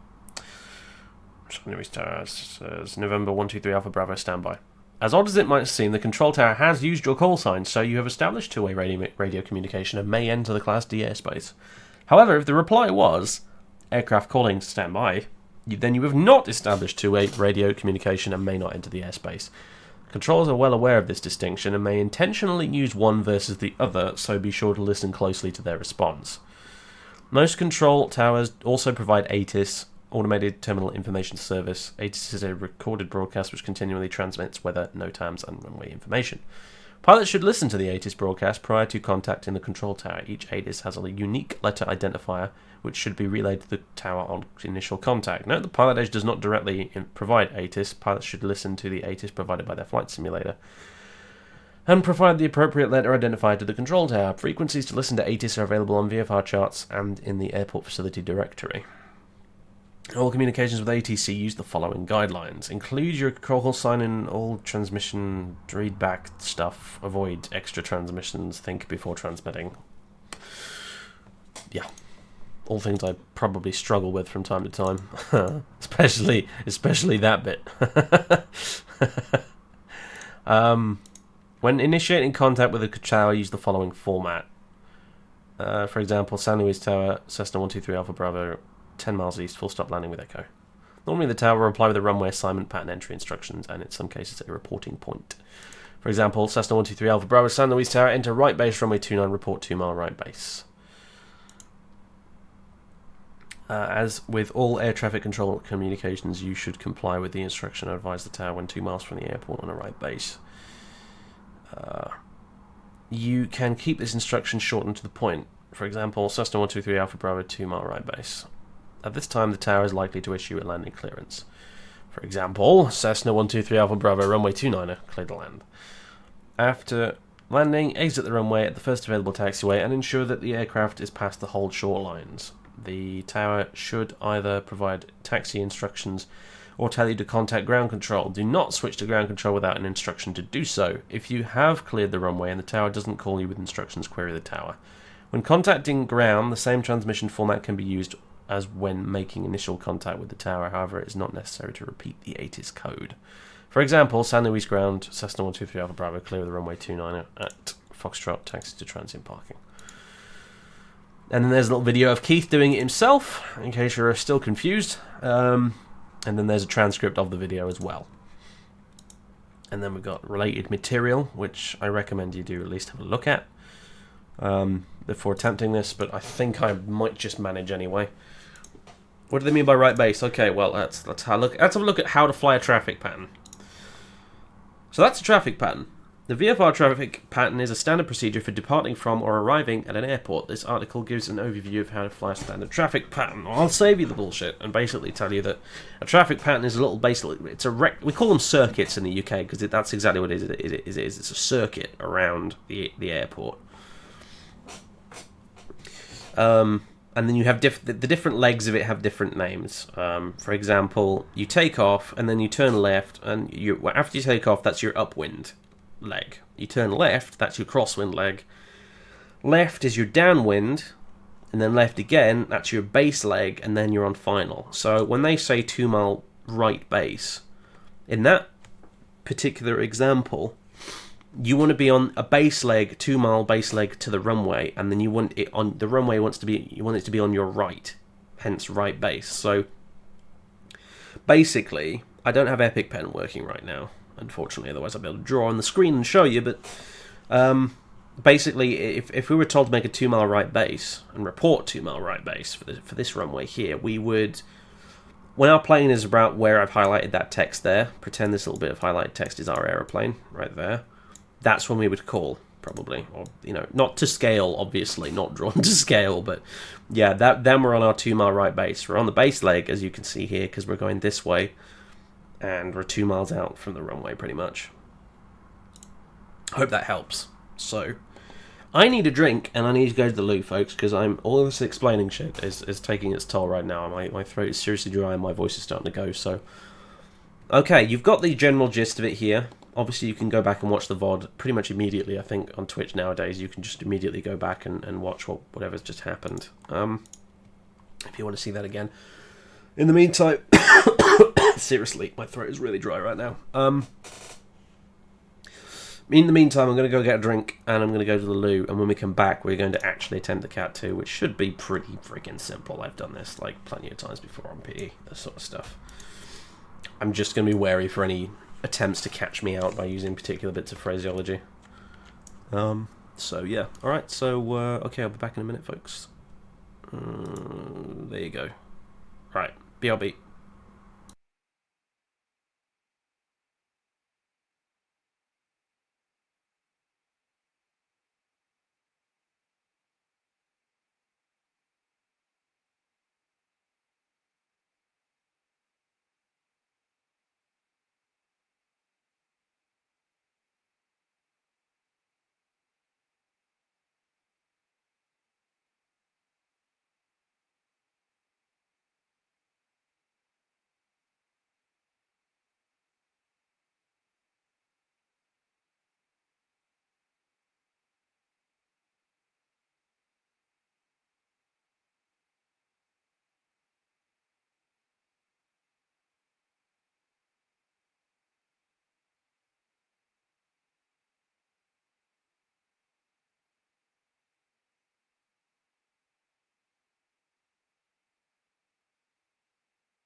Right, I'm back with a huge glass of apple juice. What is Jack linking in the chat right now? Don't say dude. Oh, the puns. The puns and also no, oh dear. What is with you people today? I don't know. Anyway. Okay, so let's have a crack at this. If you've got any questions, guys, don't hesitate to ask, and as long as I'm paying attention to the chat, which I admit doesn't always happen, I will endeavour to answer them to the best of my knowledge. You know, I know a lot of this stuff on paper, but putting it into practice is a completely different ballgame entirely.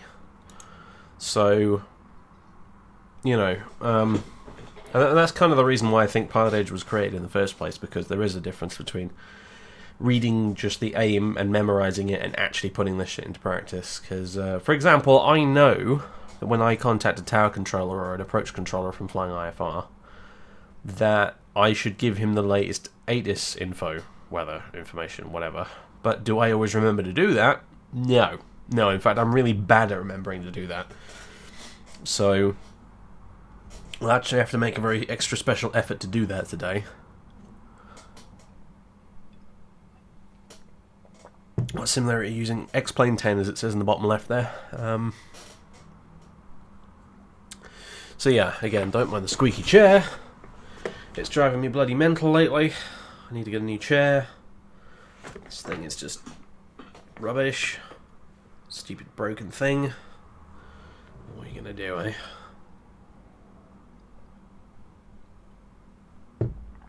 Right. Okay. Whew, God, I'm tired. Right, let's do this.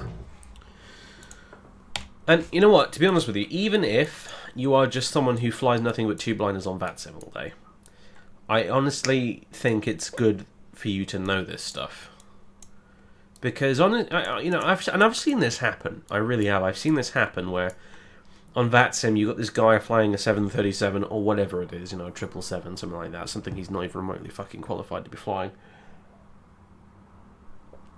And he goes missed, he does a go around, and the tower controller says to him something like, make right traffic for runway blah blah, or make a right downwind for runway whatever. And the guy pauses, and then he reads it back, and then he just carries on flying runway heading because he doesn't understand what he's just been told to do. And then obviously the tower controller gets annoyed and so on and so forth, and then he has to go back to approach, so they can vector him back around again. It's a big old hassle that all could have been avoided in the first place if the guy knew what the traffic pattern even was. You would think that everyone would know what a traffic pattern is, but they don't. I mean, I've literally seen someone who has gone through the time and effort to learn how to fly like the Aerosoft A320, and they don't know what a traffic pattern is. They don't know what a circuit is. They haven't got a clue. Don't even know what a VOR is, actually. Just basic shit like that. They don't understand this stuff. But they are quite happy to just, jump on VATSIM and fly around in an expensive airliner. So everyone should do this, really, at some point, to be honest. Everyone should learn this stuff. Make right, that means go straight, right?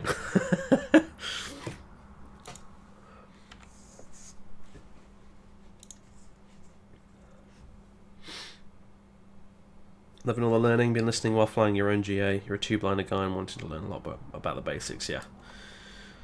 Yeah, well, I'm glad you're finding it useful, honestly. It's a lot of it is do as I say, not as I do, because as I said, I when it comes to actually putting this into practice, I'm a bit crap at it quite often, but you get the idea.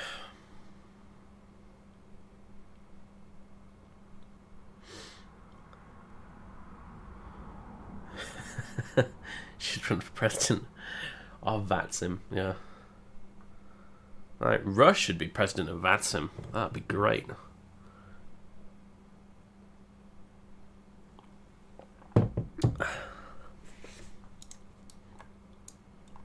Alright, so Oh, start this thing up again. It doesn't seem to have vapor locked or anything. I was fully expecting a little vapor lock message to pop up at this point, but hey ho. Alright. Full throttle, full prop, full mixture. Nav, beacon, taxi lights are already on, because I forgot to turn them off, as are the magnetos. So let's start this thing up. Let's go. No, actually let's not. Let's do the fuel pump thing first. Now we can start it up. There we go. Lovely. Bacon lights, yeah. That's what it says, right? Bacon. Okay. Avionics are on. They're doing their avionic-y thing. I'm going to go on to Sky Vector here. And we're going to flip these around. Lima 88. KSBP. While the engine's warming up and doing its thing, let's just do a little brief. So we're going to take off. I'll go straight in the opposite direction to where we took off. We'll do it Vigan style. Screw taxiing all the way down to the other end, frankly. We'll just go straight out, head out this way. We're still on 122.9 for now. But yeah, we'll just try and follow this road here. And what we'll do is, I think once we kind of get to here where the road is visibly starting to sort of,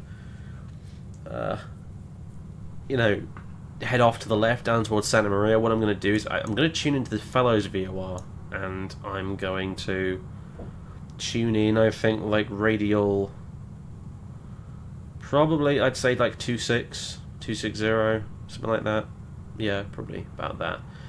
And if we follow radial 260, I mean, we'll have the fucking GPS on anyway, so whatever, but if we follow radial 260 from this point here, we can just hitch onto it and follow it this way. We will end up at San Luis, basically, so that is the way we are going to do it. And at some point along the way, we can also tune into the Morro Bay view. In fact, that would even be better. That would actually be better than even doing this. Of course, I don't know if we'll actually be able to pick it up from over here, but if we actually tuned in Morro Bay, and flew almost direct to that, that would take us to San Luis as well. And having that tuned in as well would be a good sort of distance reference kind of a thing as well. I can't remember what the range of this ring is. I remember Keith saying at some point what it was, but I can't remember now. You got to yell clear prop. I know. I slam open the door and clear prop, slam, then start it. I know how it works, but we're in a sim and there's nobody there, so.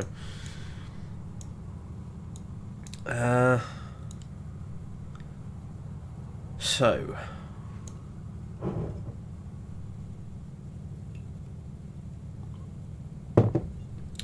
that's what we're going to do. Yeah, we're pretending the ground vibration is just heat shimmer. Okay, that's the story. That's the story, and we're sticking to it. Okay. So yeah, okay, that's what we're going to do.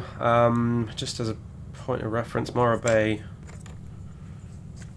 MQO is 112.4.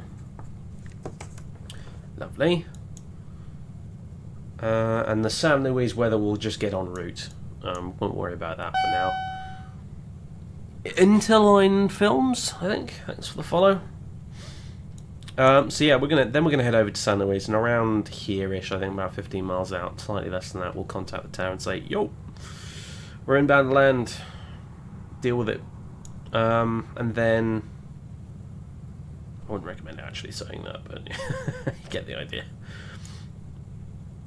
Then we'll head in, we'll land, and it's worth checking what the airport actually fucking looks like, which should be a great start. So what have we got here? We've got 2 runways, runway 25/7 and 11/29, and we've got the west side ramp over here.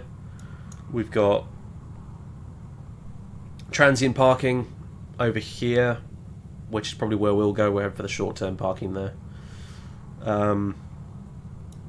So we'll probably be looking to land on an exit of Foxtrot, and then bang, we're just straight there. So that's lovely. And as for frequencies and whatnot, you can see San Luis Tower is on 124.0. So SBP Tower. I'm just gonna make a note of this here, so I don't have to bring the chart up every time. Is 1 24.0.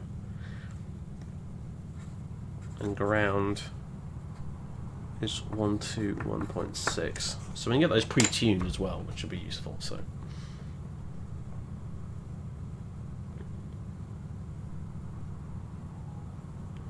MQO is 40 nautical miles range in Navigraph dataset.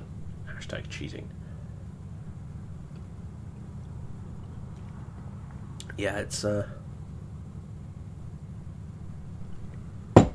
can be weird in X-Plane sometimes. Like not all the VORs have like the correct ranges on them and stuff like that. I fixed a few of them. A few of the worst offenders like Daggett and the localizers for the LA runways, but I'm sure there's plenty out there still that don't have quite the correct ranges on them. So it's the same in FSX though. In fact, in FSX there are some nav aids that are just outright missing completely. So because all the data in FSX is ancient. So yeah, but anyway, that's what we're working with. I hope we'll probably be making straight in 2.9, I would imagine. Alright, cool. So yeah, there you go. I'll move this over here, and I guess we'll get moving. Let's just have a look at the fuel. We're going to want to switch over to the left tank, and it's not going to let... Yeah, I'm going to have to try and do this as quick as possible. There we go. That's really awkward, that is. That's so damn awkward.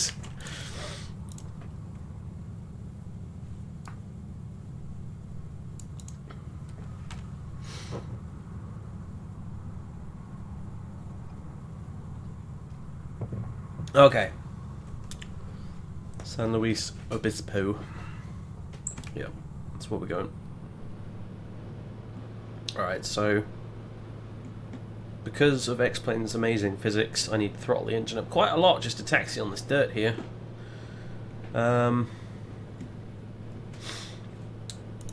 So that's just awesome.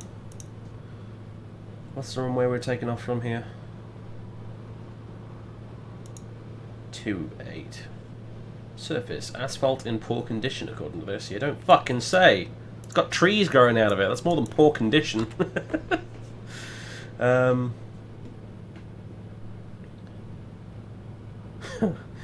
Right. Okay, anyway, so let's do this. Are we on 121.9 right now? I mean, it's 122.9? Yes, we are. Good. Oh, come on, keep moving.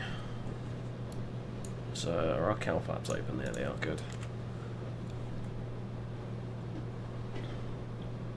We're planning to get X-Plane 11. Oh yeah, eventually, sure. I do technically own it already, I just don't have it installed yet.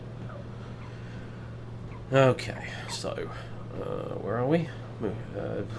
New Koyama? Yeah. New Koyama traffic, Golf Alpha Sierra Golf Charlie is a blue Centurion bouncing his way up and down towards runway 29 for a straight out departure to the west. New Koyama.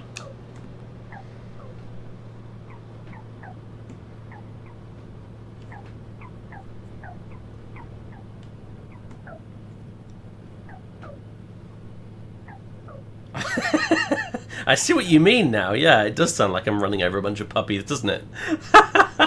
It's the freaking tire screech noises. I'm actually just killing puppies right now. That's why it's so bumpy. It's not because we're on dirt. It's just because there's there's just puppies all the way along here.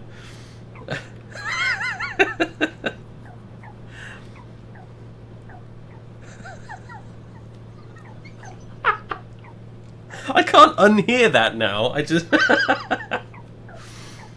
Oh, Jesus. Oh, dear.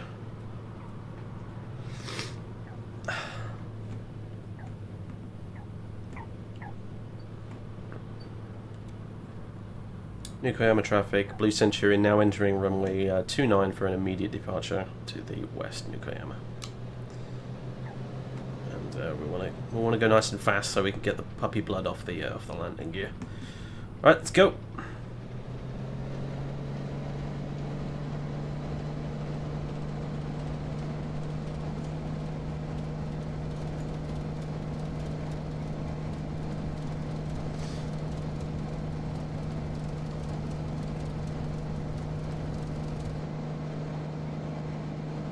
Right.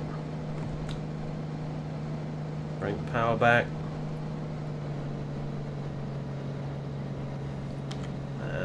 tap the brakes, and then put the gear up. I remember this time.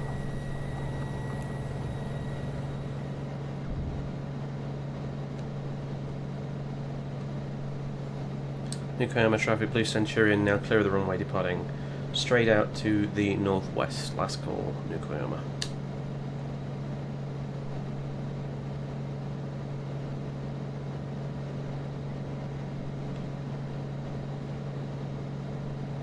You know what, I said northwest, but we're actually going straight west. It's just because the sectional chart is a bit scoot width. Because I think it uses true north instead of magnetic north.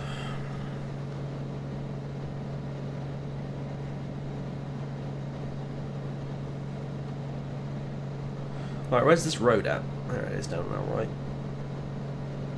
So let's go ahead and follow this for now. Let's hop over to the other side of it so I can actually look down and see it a bit better.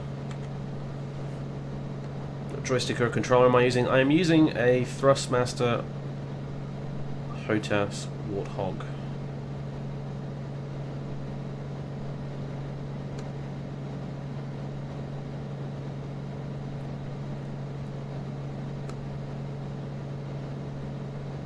Supposed to be realistic, I should be using a yoke in this thing, but I didn't do any run-up or any of that shit either, did I? So I'm being a very bad GA pilot today, but whatever, you know, like, that's not the focus, honestly. I could have easily done this in a Carenado plane, well, this is a Carenado plane, but I mean a bog basic Carenado plane where you wouldn't have to worry about this stuff anyway, because the whole focus of today is the CAT ratings and the communication practice and stuff contained therein.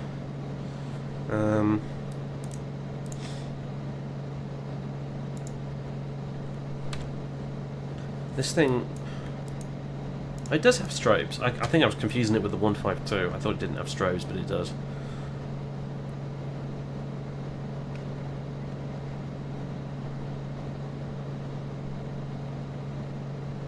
Hello, extremely low clouds in my way. You're going to cause me problems, aren't you?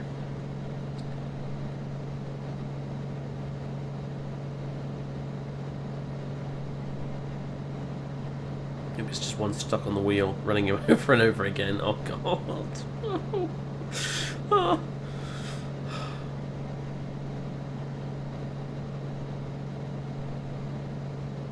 Look at this big fucking cloud right here. Like, I swear, I'll be well clear of this thing, and it'll still probably give me a little white out here. Just you watch.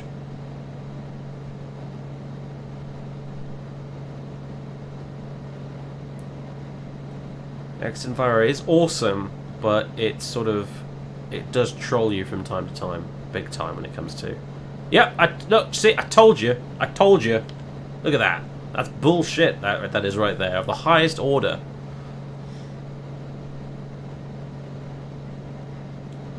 A little bit of turbulence now as well, apparently. Okay. Well, I'm just going to bring the power back a little bit here. Give ourselves some time to play with. Let's monitor guard as well. There we go. Boop. Probably hear Joe's lovely voice talking occasionally in the background.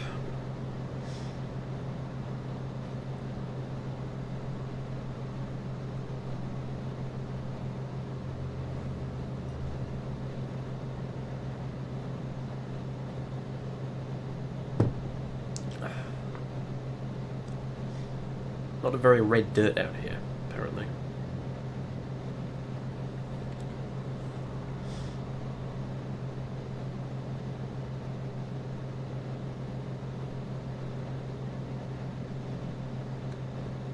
But that's just cruising along at 160 knots.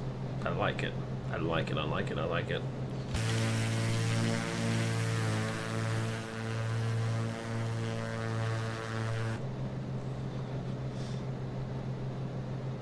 You can disable that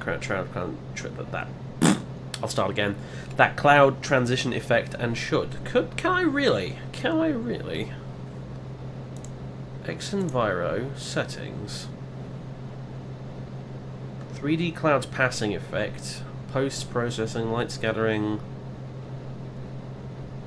Are you sure that's what you think it is? I think the 3D clouds passing effect is when you get the 3D cloud puffs going past your window, not the actual whiteout that I'm experiencing.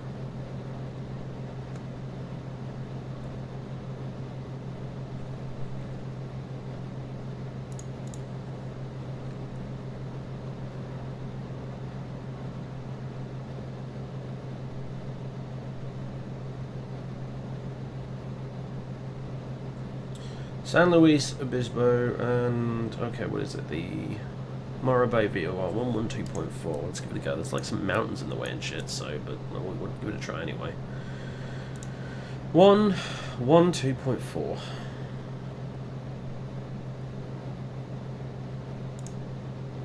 Oh, nice. We're getting it. Okay, cool.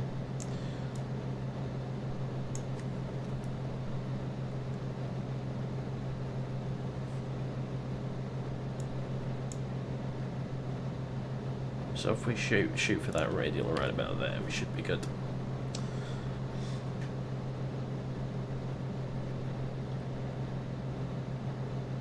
Actually, you know what? Not quite. Not quite. We want to go in the other direction a little bit. 280 really is what we want. Something like that. Yeah, okay. Alternatively, we could just get out of these fucking mountains first. We'll get past them anyway. Again, aside from the California condors over there, we don't really have too much to worry about in terms of airspace and stuff, so we can take the scenic route if we like. I like the effect, just doesn't happen in the right places. Yeah, I mean, I do like it, especially when you're flying IFR and you go into the soup and you just get nothing out the window. That's cool, but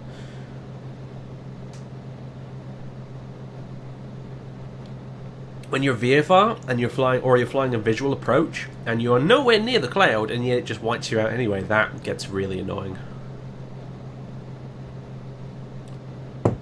But again, I don't think that's actually the 3D cloud passing effect. I think that's when you get the little puffs going past you. I think that's a different thing. I could be wrong, of course, but I think that's a different thing. Next time we go into some, I'll see if I can quickly disable it and see what happens.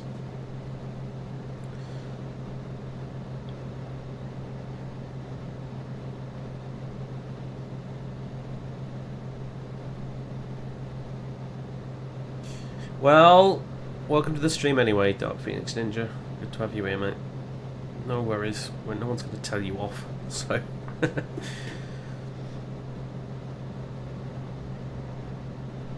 I did forget to reconnect. You're right. Fuck. Do we have to go back onto... You know what? Here's the thing. If you if you don't tell anybody that we didn't log on for the entire flight, I won't tell anybody. Well, where are you parking? Are you going to the terminal or commuter or? It's not going to work, is it? It's not going to work. I'm going to have to do it again, I bet. Fucking hell. God damn it. Taxi parking via Bravo, yeah. Joe's going to be all like, I'm looking here, but you weren't logged in until halfway here, so I can't give you a pass on the Cat 2, and I'm just going to be like throwing the computer screen out the window. Oh dear. I submit this video as evidence to Keith or whoever is responsible that we did in fact fly this correctly. We just didn't happen to be logged onto the network at the time. Turn right heading 340. 316 Alpha Lima, Santa Barbara departure, ready to contact, turn right heading 030, Clementine 8000. Airport, go, Alpha, 207 man. 224 Lima Lima, Pelham Ground, 24 taxi Alpha.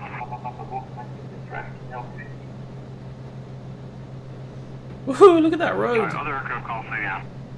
Whee! Look at him going down the other side! That's mental!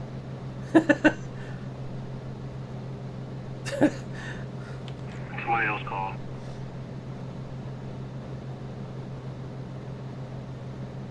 Gibbs! How you doing? 94364, Bracket Tower. What direction are you flying right now? What's interesting to me is that it hasn't drawn any airspace around 364, San Luis. You parking north or south? On the Garmin. Normally it does, but today apparently not. Weird. Whatever. Wind 1006. Aero 628, maintain 4,000.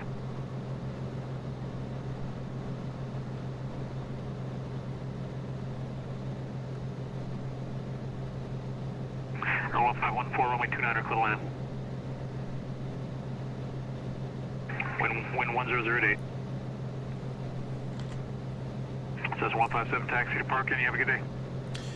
Right, so when we get up there, what we need to do is, you know, give them the usual info, but also tell them we're on the Cat 2. Mustn't forget that.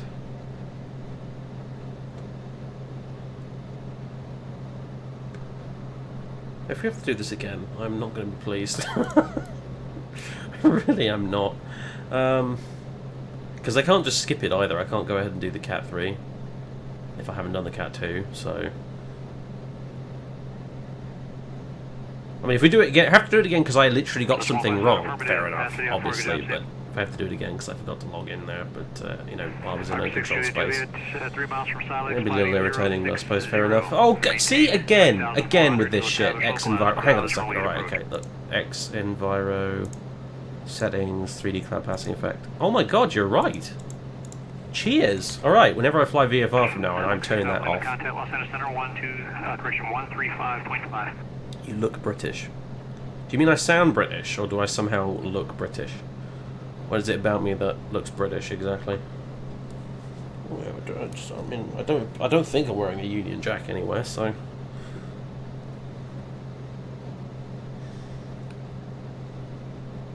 Oh. Why don't? Thanks, dude. That's gonna save me a lot of headaches. That really is.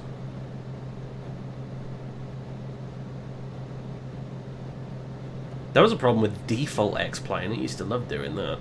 316 Alpha Lima, Los Angeles Center. Climb and maintain level 220. Alright, so...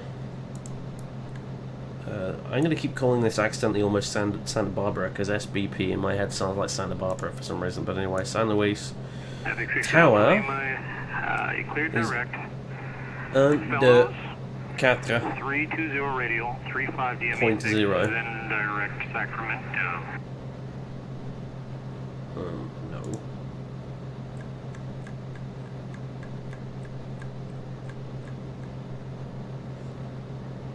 Alpha Lima negative. You cleared direct. Fellows, 320 radial, 35 DME 6. Then direct Sacramento. Fucking hell. Joe sounds like he's having a fantastic day. An absolutely fantastic day. He's probably just going to squish me because he feels like it, isn't he? That's good. Other aircraft again. Right, let's flip that over. And I'm going to turn off Con 2 because otherwise I'm still going to start getting echoes, aren't I? Scott 1514, thank you. Taxi parking via Alpha Pass to Cat 2. We'll see you. We'll see you, thank you. Oh, someone else doing the Cat 2, sweet.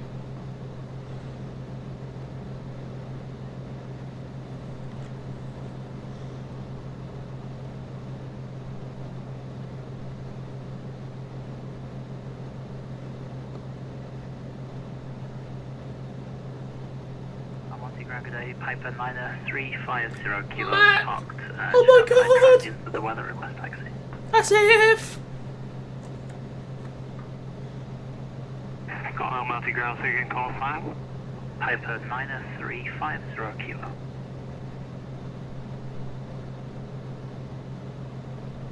Right, so we're 22 miles out from Fellows VOR. Yeah, we're ready for taxi and to the north, 50 kilo. Positive kilo, Roger. Runway 100 taxi via Alpha Bravo. 19 Alpha Bravo, 50 kilo. I'm trying to find visual references on the map here that I can use to figure out where this airspace begins, but I'm not having much luck, honestly.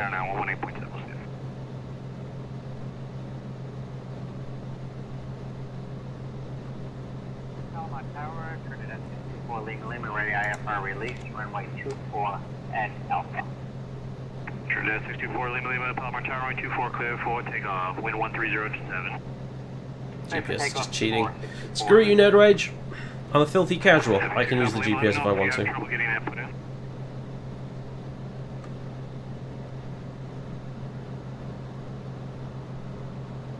Burbank Tower, 6 Juliet. Juliet is on the ILS runway 8 approach. 6 Alpha Lima, do you know how to make a fix out of from a radial and distance from a VOR, or do you know how to do that?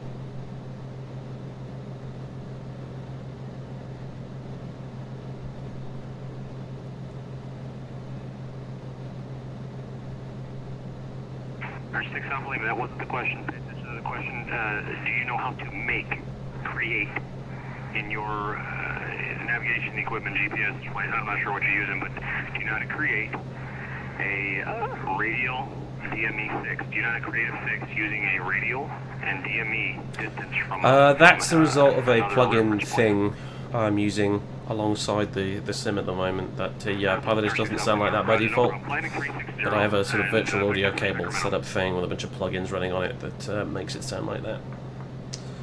Took quite a while to set up, to be honest with you. I'll do a little sort of tutorial thing on it one of these days. Burbank Tower, Aero 66 Juliet, Juliet's ILS runway 8 approach. Aero 66 Juliet, Juliet, Burbank Tower, wind variable 6, runway 8, quit land. Quit land, runway 8, 66 Juliet, Juliet. 4 Lima Lima, contact departure. 2 departure, 64 Lima Lima. Oh, hey Chris, how you doing, man? Good afternoon. Papa, go to my ticket. Doodly-doo-doo-doo-doo-doo. 364 Lima Lima, SoCal departure, ready to contact, climb between 4,000. Pretty much just waiting for a break where I can actually say something now.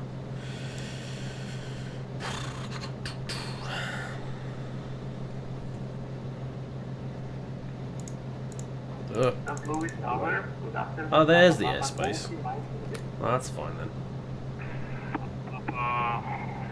Golf Mike India, I believe it was, San Luis Tower. You're hard to hear. It sounds like you're Hashtag cheating bastard. I know, but okay, you trying to I'm using the GPS. Deal with it. I don't care if it triggers you. Yeah,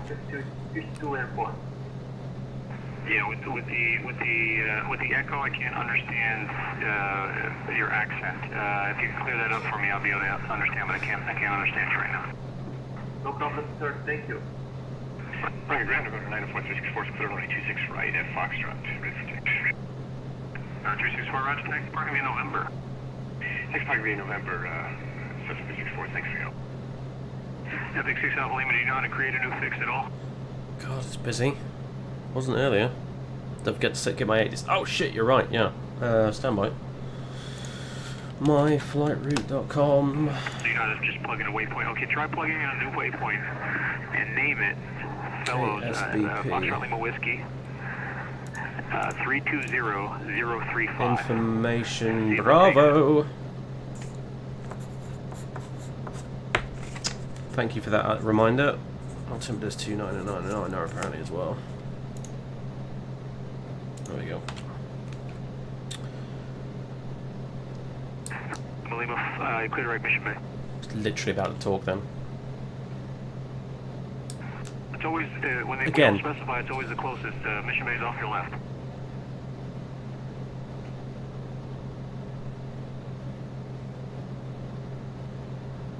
San Luis Tower, Golf Alpha Sierra Golf Charlie is a Cessna Centurion about 10 miles east of the airport, inbound for a full stop landing on the CAT 2. We're at about 3,000 feet.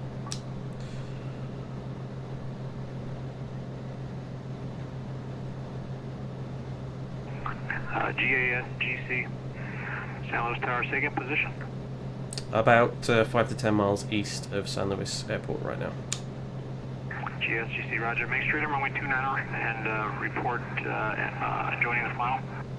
Okay, make straight in 29 and we'll report final. Golf Alpha Sierra Golf Charlie. Whoopee! Let's do this.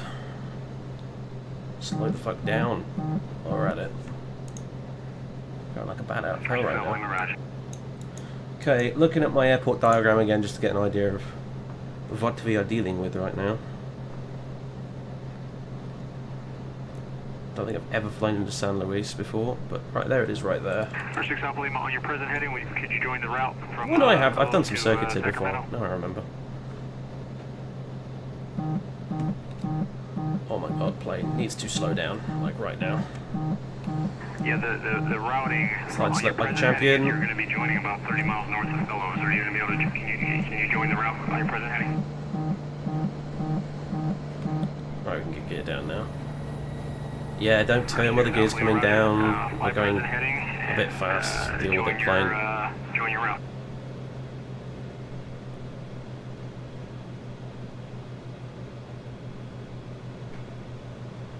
Alright, we're good now. Lovely. Needed to kill a bit of speed there. That's the problem with this plane, I guess, is that it just goes faster than you think it can. A bit of flappage as well. 40 millimeters approach request. I did tell him I was on the Cat 2. Unless I'm going completely mad. 40 millimeters instrument approaches are used, so. San Luis Tower, Golf Officer, Golf Charlie, final 29er. GSGC, runway 29, clear land, wind 108. Clear land 29er, Golf Officer, Golf Charlie. Burbank Tower 6, Juliet, it's clear the active on Delta 7. Our 40 millimeter, roger, flighting 090, vector, runway 28 left, correction, runway 28 right approach. Hello, Vassy Lights. Slightly wonky building down there on the bottom right. For 6 Juliet, taxi to parking via Charlie Pass for the... You weren't on the test. Yes, we are. Alright, taxi to parking will remain this frequency, and glad to know that I would have passed if I was trying. 6 Juliet. Full track, thanks to the follow, mate.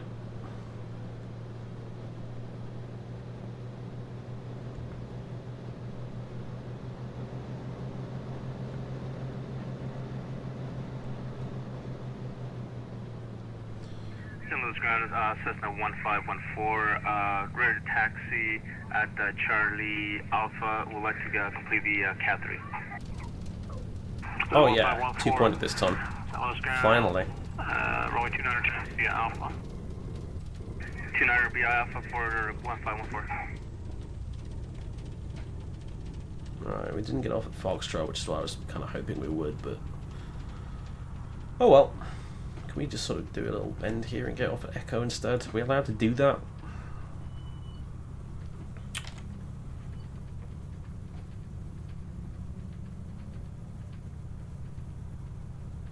This is GPB 500 San Luis, isn't it? I think. I recognise the ground textures. Anywho, San Luis Tower, Golf Alpha Sierra Golf Charlie is off at Echo. We're going to transit parking.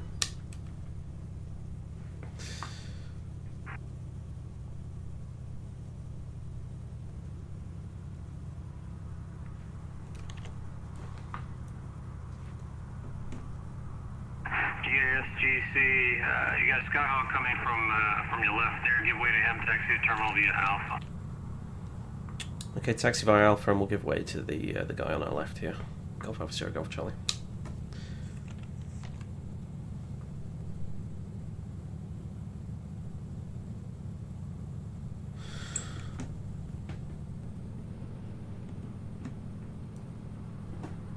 Right, let's just head left here over to, I guess this bit here will do.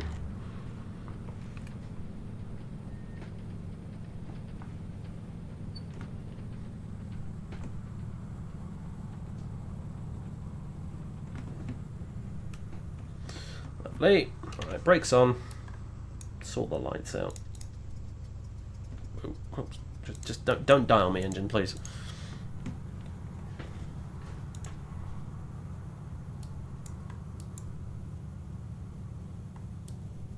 Right. Okay, cool.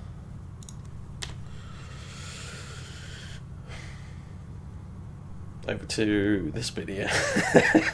Well, see, okay, alright, so what I'm doing right now is I'm looking at my chart, and there's this bit here, transient parking short term, okay? And I'm kind of trying to, you know, the tower's in front of us, which where it roughly should be, so I think we're in the right place. I don't know what this red line with the cones on it signifies, to be honest with you, but there's a guy parked on the other side of that, but I mean, whatever, you know. It looks like we're probably fine here. Hello, Cyrix. St. Louis Tower, Cessna 1514, holding short on runway 29. 6 Alpha, correction, Epic 6 Alpha Lima, you clear right Sacramento. And contact Oakland Center, 128.7, we'll see it. Doodly doo doo doo. 122 kilo, radio check please. Loud clear. Thank you, 2 kilo. Turn 572 Bravo, San Luis Tower, is that you calling? Affirmative 1514. Number 1514, I'm sorry, I thought somebody else calling. Number 1514, San Luis Tower, runway 29er, clear for takeoff, left close traffic, approval report, midfield down. Nice scenery, isn't it? Wind 100 access. I'm just kind of sitting here waiting to see if he's going to tell me whether or not that was a pass or fail. Left pattern, I might have to for 1514. remind him in a second. He's a busy guy, so...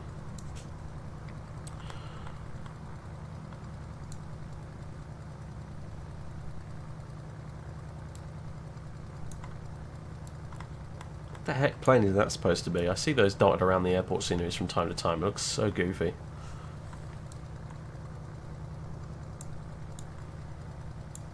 Have you ever flown a real plane before? Yep, I have. On 3 occasions.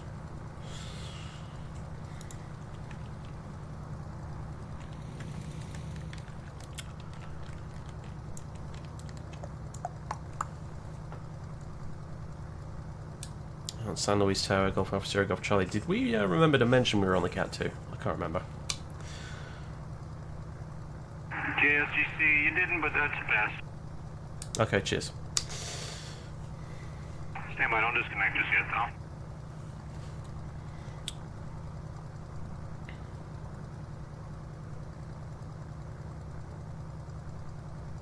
though. I thought I did mention I was on it, but never mind. Maria Greens, I guess you were right, Christine. I'm sorry. You should all apologise. Santa Maria as far. We have weather. JSGC, I got it entered, thank you. You have a good day. Ah, thanks very much. Golf Alpha Sierra Golf Charlie. Lovely! Alright, let's turn this thing off. 172 Syracuse, Santa Barbara clearance. Aircraft tight. Avionics. Bye bye! Lovely. There we go. And there we go. That's the rest of the stuff. And the magnetos, might as well remember them for once. Oops. There we go. Plane switched off. Hooray, we made it. Glad I am going mad and you work right. Yeah, apparently I am going completely batshit actually, yeah. Whatever, mate. Thank you for the follow. Illegal under the table passes. I'm sure I mentioned we're on the... I don't know. The VOD, we'll pull the tapes on that one. The VOD will tell the truth. But yeah, anyway. We got the pass, and that's all that matters, so we don't have to do that again. Sweet. Okay, so, next. Let's do one more, and I think that might be it. I don't know if that'll be it for the stream. Probably not. We'll probably carry on, but I think I might switch to something a bit more fucking laid back.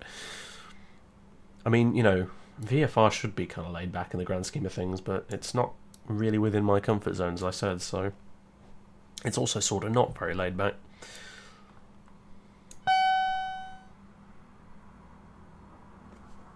I mentioned me didn't copy. I was not doing the rating. They don't always say, to be honest. So I assumed everything was fine. Cat 3 is a flight pattern around the airport. Oh, that's easy peasy. That's like easier than everything we've done so far. Selendis and Dead Draw Todd. Thanks for the follows as well. I love that I've got that thing in the bottom right now that tells me who's been following, because now I don't have to like go into my freaking inbox and find the emails. VFR in the sim, lol. Just go away, Max Copilot, honestly. Just piss off, honestly. Just you useless individual. VFR in a sim. Actually, for the record, it is fucking useful, and you know it's useful, alright? You troll. You know it's useful.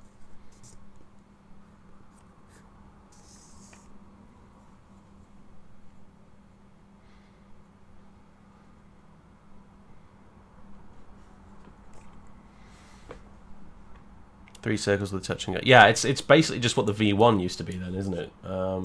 Okay, fair enough. It's kind of ages and ages and ages ago. I did the whole. There used to be this sort of V rating challenge thing you could do, whereby you basically did all 3 V ratings in one flight, basically just using touch and goes in place of like full stop landings. I did do that once, but it was like well over a year ago, and I have gotten crazy rusty since then. So it was fun though. You basically did 3 touch and goes at John Wayne, then you flew over to Ontario, did a touch and go there, then came back to John Wayne, did a touch and go, and then flew up north, transitioned the Bravo around LA twice, and then landed at Torrance, I think. The whole thing took like maybe about an hour or so, but it was good fun.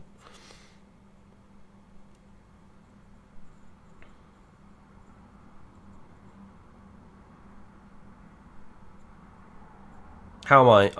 I'm good. I'm good, Snowy. Yeah, I'm pretty fucking tired, honestly. Just contributing to the difficulty of this and my inability to remember what I've even fucking said to the controller, apparently. But we're soldiering on anyway. So, right, yeah, on to the Cat 3. Let's check it out. Pattern work, 3 laps. Yeah, super easy. Super duper duper duper duper duper duper duper duper easy. Big time. Amazingly massive easy. Okay, so we're conducting 3 laps of the traffic pattern at San Luis County Regional Airport. Learning objectives: become familiar with radio communications during pattern operations at a Class D airport. Demonstrate the ability to fly a traffic pattern. Flying the rating. To successfully complete this rating, you must accomplish the following tasks. Fly 3 laps of the traffic pattern. Inform ATC on initial contact at KSBP that you are performing the Cat 3 rating. Mental note. Meet the CAT ratings practical test standards, which we already read. Airspace review. There you go. KSBP is located in Class D airspace. In order to operate in Class D airspace, you must establish 2-way radio communication with ATC by calling them and having them reply with your call sign.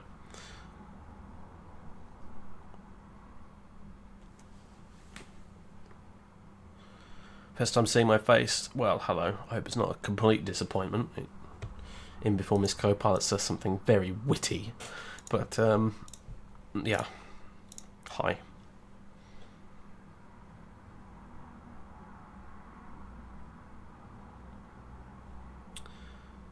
Yeah, what does CAT actually stand? I think it's communications and something. I'm not entirely sure, to be honest with you.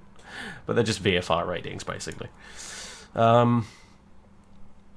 When departing from a towered airport, you will need to contact ground control prior to operating on any movement area, any taxiway or runway. Prior to calling, get the ATIS. Did I remember to say we had Bravo when we came in? You know what? I don't think I did. I genuinely think I forgot, in spite of being reminded. See, I'm really bad at this. I know this in theory, but the practice is completely different. Never mind. I'll try and bloody remember it this time.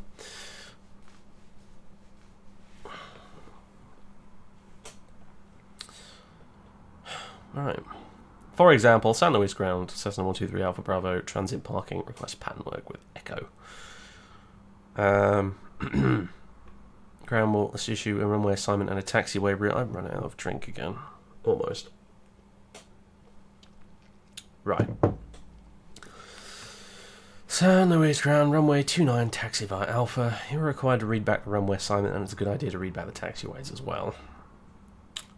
29 taxi via Alpha, blah blah blah, ready for departure. When you're at the end of the runway, you can switch over to tower frequency. Note, unlike when arriving, you are allowed to switch to tower without the ground controller specifically telling you. San Luis Tower, Skyhawk, blah blah blah blah blah, holding short, runway 29. Skyhawk, blah blah blah blah, San Luis Tower, make left traffic, runway 29, clear for takeoff. Or, left traffic, left closed traffic approved, runway 29, cleared for takeoff. Runway 29, clear for takeoff, make left traffic, Skyhawk, blah blah blah blah. The tower controller may ask you to report midfield downwind or report base. Make your reports as appropriate, but only if requested by the tower controller. Conduct the traffic pattern around runway 29. The tower controller will clear you to perform A, the option, which is not in fact tea or coffee, but allows you to conduct a touch and go, stop and go, go around, low approach, or a full stop landing, e.g. runway 29 clear for the option. B, a touch and go, which allows you to conduct a touch and go, e.g. runway 29 clear touch and go, or full stop landing, which only permits you to conduct a full stop landing, e.g. runway 29 clear to land. You are required to conduct 3 laps in the traffic pattern to complete this rating. During the 3rd lap, or whenever you decide to make a full stop landing, advise the tower controller of your intentions to make a full stop. If you've already been cleared for the option, the tower controller is not expected to reissue a landing clearance because a clearance for an option permits you to make a full stop landing. Exit the runway without delay onto the first available taxiway. Do not exit onto runway 25 unless instructed to do so by tower. Remain on the tower frequency until advised. Note that tower may elect to have you remain on the tower frequency, as they did in this case. We taxied just in just now.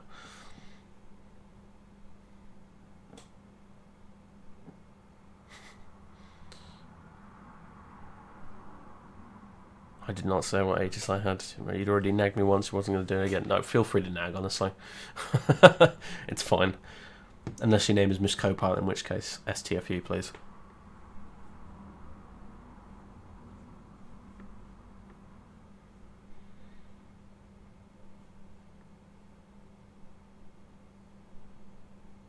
Another evidence this should never be a pass. Going to call PE on the landline. Anyway.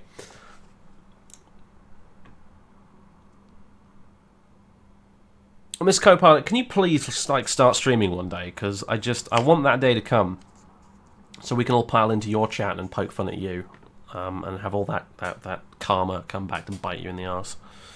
Please, please. All this do as I say and not as I do coming from you at the moment. God damn it. Right, anyway, so yeah. Basic sequence.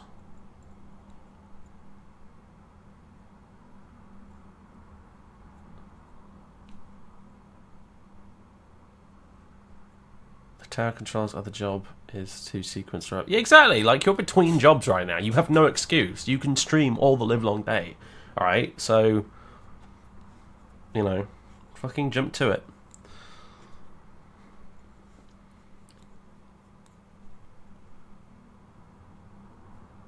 Alright, what are we looking at here? Basic sequence. The tower controls other jobs to sequence arriving traffic to the airport. Here is one example.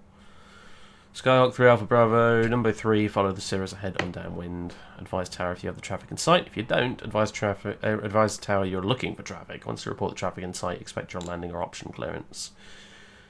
Follow the Cirrus ahead on downwind. Traffic in sight. Runway 29 clear for the option. In this situation, you'd be expected to follow the Cirrus, adjust your speed or the length of the downwind leg as necessary to do so. Do not make a 360 unless approved by a tower. Downwind extensions. Tower may also instruct you to extend your downwind. Skyhawk 3 Alpha Bravo, extend downwind. Tower will call your base. Extending downwind, blah blah blah. Oh, yeah, okay. It's pretty fucking self-explanatory, frankly. But if you're totally brand new to this, you might not realise that. So it's good that this is all here. It's good this is all here. And then you got the transcript as well. So.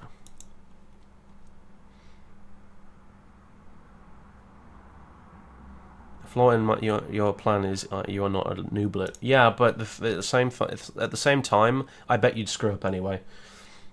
And I want to see it happen. I want to be there. I really do.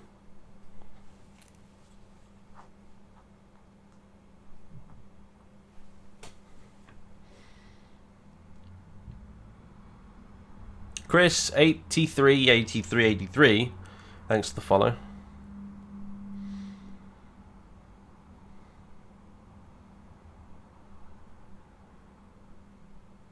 Evening, Liz, as well. Right, so let's stop procrastinating and get on with this. Right.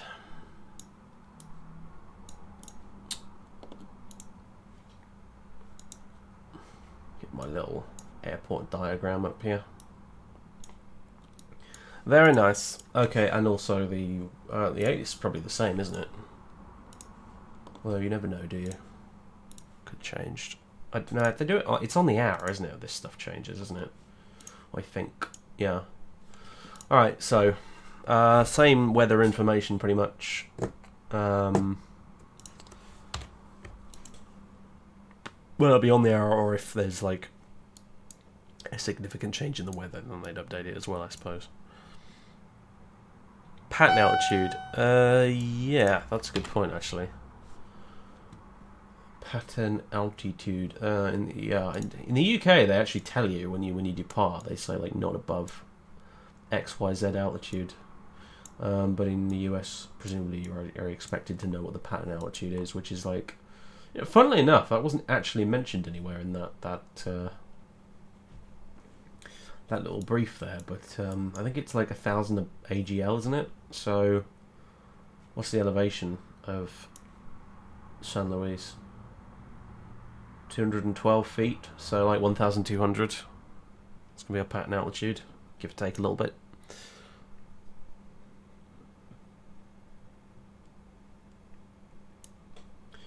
Does it also just yeah, it tells you on the sectional chart as well as the airport diagram too. Sweet. Okay. Yeah, it's Sky Vector. That's, well, I mean the Sky Vector is what I'm looking at for this stuff, right? And the actual like the cat rating info here and stuff. This is actually on the PilotEdge website. So yeah. Anyway. And I need to piss again. I'm sorry. I'm like an old man. My bladder these days. Fucking hell. So that whole thing has just gone straight through me. Eh. I think it's the squash that's just full of fucking horrid chemicals and shit, honestly. I swear to God.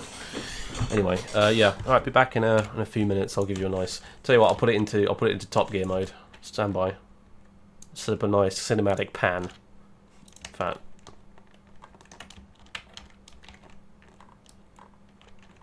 Oh yeah, there we go. Beautiful. Do that. And then... Fucking Top Gear mode! Yeah! Look at that cinematic shit, isn't it beautiful? I'm Craigasming right now, just in my head. It's amazing. Alright, okay, back in a few minutes, guys. I need to find out what's going on with dinner and stuff as well, because... yeah, might need to delay that by like 10 minutes or so, just so we can get these laps of the pattern done quickly. And then after that I might have to go, I'm afraid. I'm so sorry, but I might have to go. Alright, anyway, back in a few.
Alright, you horrible lot, what have you been saying in my absence?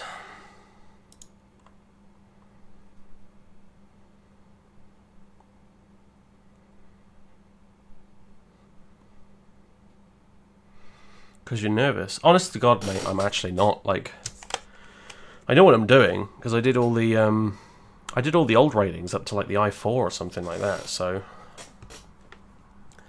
I know exactly what I'm doing. I'm just really out of practice. So the main problem for me at the minute is just remembering what exactly I need to say when I open my mouth on the radio, and that's literally about it. So I'm just tired as fuck at the minute. It's Dirka's fault, by the way. I mean, I'm blaming Dirka. I didn't have to stay up, but it was fun though. Flew into Norway in the IXCG. Where did we go? Trondheim, I think it was. Yeah, fucking cool. Crazy weather and everything. And the first time I never knew that you actually got snow on the windscreen in the IXCG, but you do. Not just rain on the windscreen, but actual fucking snow. It was incredible. I had to switch on the wipers for like the first time ever in a sim, just to fucking see out the window properly. It was really cool. I think we might do some Norway flights this week at some point, actually, because that was a lot of fun. I just can't get any good Norwegian ortho. I tried using Unisource and tried getting it installed, but it just doesn't work. Like, Ortho 4XP doesn't pick it up at all for some reason.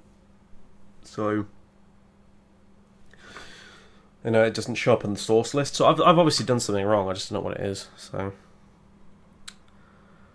anyway.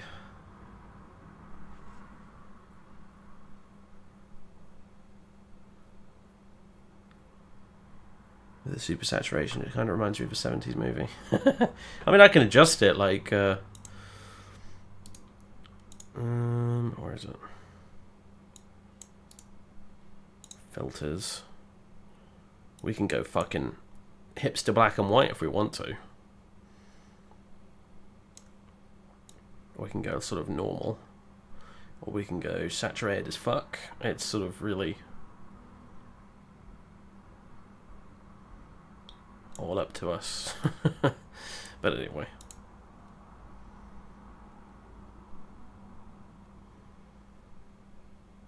We all blame Dirka, that's fine, mate. Yeah. Alright, anyway, so. Okay, let's do this. Let's get this done quickly. I've got to go down for dinner, and I also got to make an annoying phone call this evening that I forgot about. Basically, I've got a phone up an uncle that I've not spoken to in like 10 years about this inheritance money. Oh god, it's complicated family politics, you know what it's like. So, yeah, anyway, I'm not looking forward to that. That is going to be far more awkward than the fucking Cat 3, so, yeah. This is me procrastinating right now, practically. Do I ever go plane spotting? Not really. I mean, you know, I go to Duxford every now and again, and I sometimes spot planes while I'm there, but I usually go for the museum and stuff, or if I'm actually doing some flying. That's about as close as I get to plane spotting.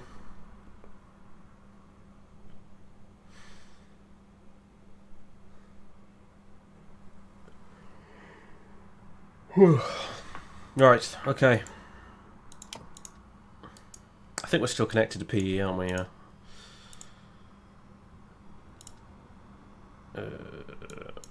Push you in.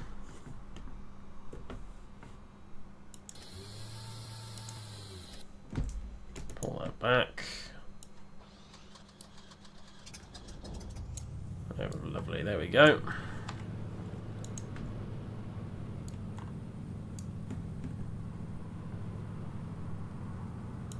Avionics. And ground is 121.6. St. Ground, Cessna 1514 at transfer parking with like south departure with whiskey. Says 1514 St. Louis Ground, runway 29 taxi out. Fucking hell. Been a while since we had one of those. The Alpha, and I forgot to say I'm doing the CAT for 151. Oh, I missed that. Damn it. I'll wait for it to pop up on the other stream. Standby. Here's your first month's sub payment. Cheers, dude. Appreciate it.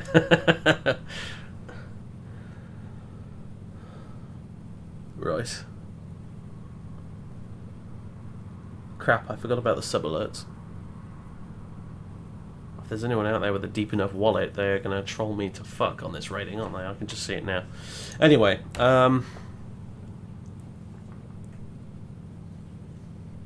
recorder hype yet. I wonder what happened to Matt anyway. I heard him on the radio earlier, but I haven't heard him since. He's flying around doing something. Anyway. Tim, hello. How you doing?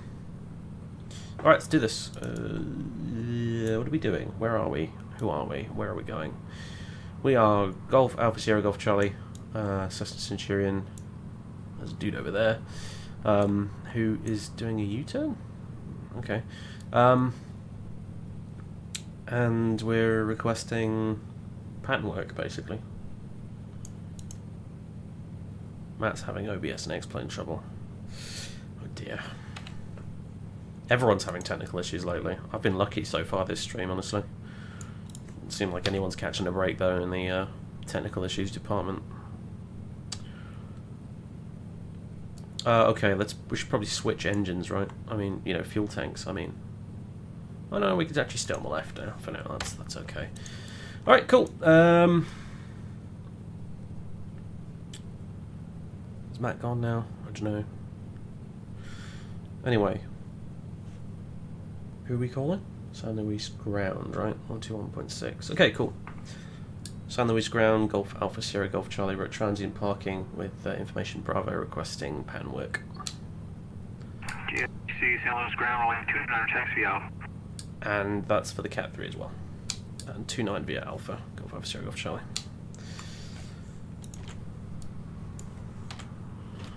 Amazing radio work. Incredible, truly.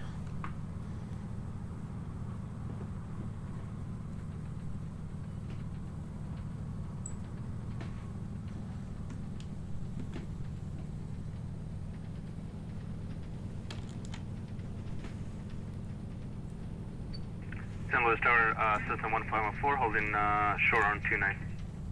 So the 1514 San Luis Tower, runway 29, clear for takeoff, left downwind departure. Clear for takeoff 29 and left departure for 1514. It is nice to have a bit of traffic around at the same airport, I have to admit.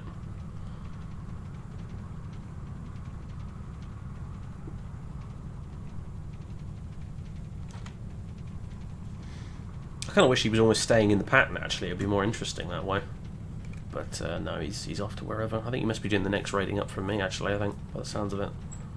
He's probably doing the CAT 4. So he's doing Class Delta to Class Delta or something like that, I imagine.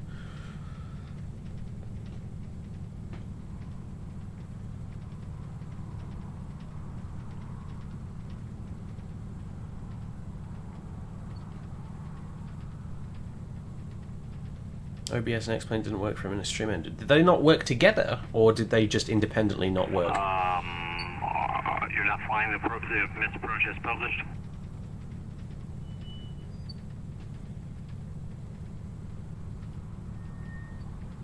Okay. TPM 4 Lima Lima.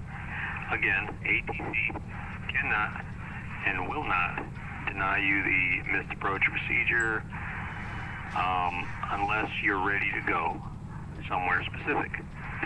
So if you said that you were ready to go back to Palomar, for example, then I could have given you a vector to Palomar and a clearance to Palomar. Expect further clearance means you can go hold at the holding pattern, and in case you lose comms, if you don't hear from me by this time, then you're free to go to wherever you need to go to get yourself safely to wherever you need to go if your radio fails. So you don't want to get stuck in the holding pattern forever and then not be able to reach ATC. So anytime you get in a hold, you'll get an expect further clearance. That's just a time. It doesn't change your last clearance, which was the clearance for the approach.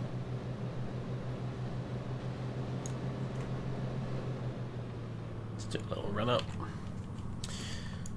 Take note, fellas, I didn't know that, actually, what he just said, so. Number 4 Lima Lima, your last clearance is a clearance for the missed approach procedure. Your last clearance was cleared ILS runway 28 right approach. Then again, I don't understand the context of what's going on over there right now, so. Oh, you know. Alright, so what would you like to do now? Let's tune into tower. That's 124.0, which we've already got in here, actually. There we go, lovely. and we're ready to go in a second.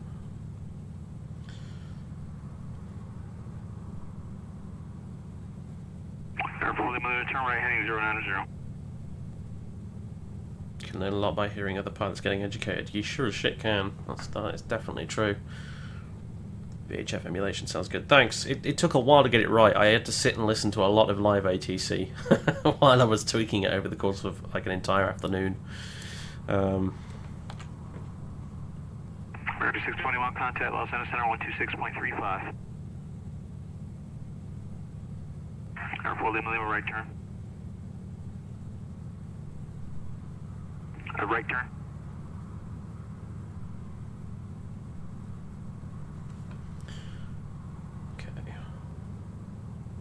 Break 625 Los Angeles Center, cross band at maintain 14,000, Palm Springs, altimeter 30, correction 2995. Attempts doing.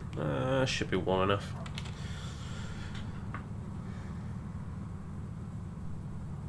Air 20 kilo traffic, 12 o'clock, 2 miles southbound, 2 gauge 4,800, typing on.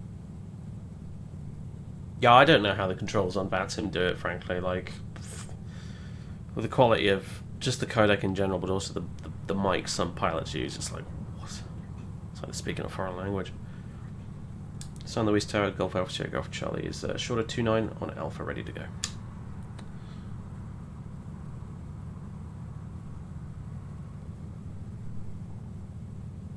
GSGC, San Luis Tower, runway 29, clear for takeoff, left close traffic, approved, report midfield, downwind each time. Clear for takeoff 29, left traffic, report midfield each time. Golf Alpha Sierra Golf Charlie. Yeah, it is truly impressive how bad some of those mics are. It is. I mean, it's kind of amazing. Like, I wonder what they're actually using, like Xbox 360 microphones. Like, what is going on? Like a laptop microphone, even maybe. I don't know. Airport for 1 X-ray Sierra, Santa Barbara clearance. I've heard some guys on PE sometimes that sound pretty difficult to understand, to be honest. And I just sit there and I imagine, what would that sound like if he was on VATSIM, you know? Radar vectors Quang. Direct Camarillo. Direct Van Nuys. Alright, we're clear of the runway now, so let's put the gear up. Vector 186. Yeah, tap the brakes, I get it. Beijing. Except I don't. If I did get it, I would have remembered to do it, but whatever. Alright, so about 600 feet. We're just coming up on now. We'll make our crosswind leg. There we go. Departure frequency 120.55, squawk 4366.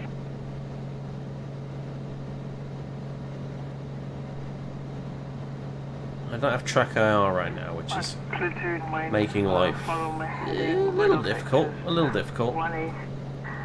So I can't just look over here and see behind me. But we should be alright. Victor 363, Pos Coup, Victor 8, Seal Beach, direct, emitting 8,000, expect, please hit 12000. I don't know which my moderators put that command in, but I should probably edit it and dial back the tone of it slightly. There we go. One extra here, read back correct, accept your final altitude, expect 5,000. Okay, we'll expect 5,000. One extra here. TVM 4 Lima Lima, clear direct Mission Bay. Join the ILS runway 28 right, missed approach procedure. Expect further clearance. A little bit skew here. 030, time now 1958. There we go, that's better.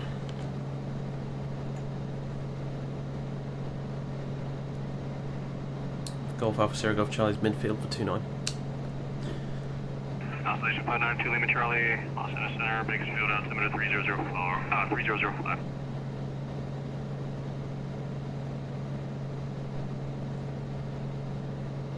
JSGC, Los Center, runway 29, clear for the option. Clear for the option 29, Golf Alpha Sierra Golf Charlie. Okay, maybe Golf Alpha Sierra Golf Charlie is a bit of a mouthful. Whatever, maybe I'll use a November call sign next time. Whiskey clearance, good afternoon, Go Whiskey Alpha Romeo, just looking for an Getting this fucking thing slowed down in time is always a bit of a challenge, but let's just put the gear out now. It will whine at me for not doing it at 110, but I don't really care.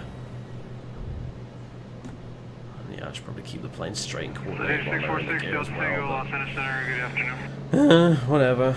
Let's move this heading bug around as well so it matches up with the runway heading, because that would help me immensely. 621 contact, SoCal approach 135.4. So that's 2 Sierra Kilo contact Santa Maria Tower 118.3. Alright, it's a bit of a wonky base leg. Oh man. Gillespie, clearance on request. Joys of not having track IR. 172 Sierra Kilo, about 10.5 mile at local direct course Alpha approach. We can do the limitation on this approach. 172 Sierra Kilo, Santa Maria Tower, runway 30, clear to land, wind calm. Runway 30, clear to land, 2 Sierra Kilo.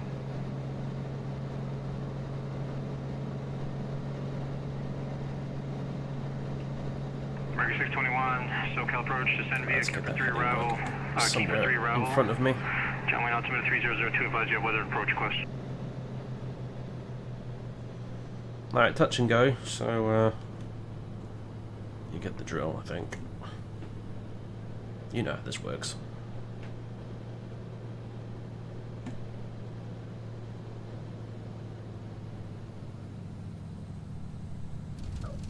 There we go. Right. Flaps up to takeoff. EPS 29, Full throttle. after 29 pumps, still maintain level 240.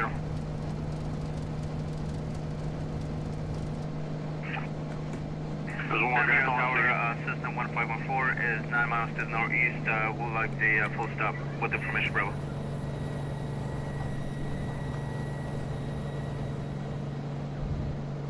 Bit of traffic up there on our left, do you see that? 401 Tango Sierra, so bit higher. 1565 at end. Right, so now I've got the heading bug in place. That's going to help my situational awareness, because then I'll know what the runway heading is in relation to my aircraft, which is bloody helpful. Which is going to help because it'll compensate for the fact I can't just turn my head and look around right now. I mean, X-Plane does kind of support track IR, but it's kind of wonky, honestly. I think it works better in X-Plane 11. X-Plane 10 is sort of a bit of a weird thing to get set up sometimes. And occasionally, honestly, it just doesn't even bloody work. Unless I get X camera installed and up and running and stuff, so. Go Whiskey Alpha around office clear to the Palmer Airport. Landing 340 after departure, Oceanside direct. Oh, thanks, Tim. Yeah, it's really quite nice, actually. I don't know what magical combination of settings I've got at the minute that makes it run this grid, but I'm definitely happy with it.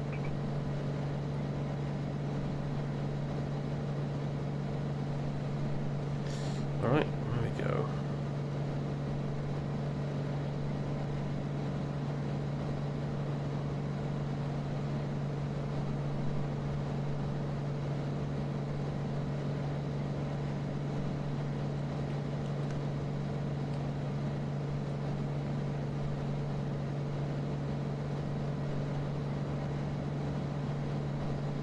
It's kind of weird how the flaps don't make any noise when you move them in this plane. It's a little bit disconcerting.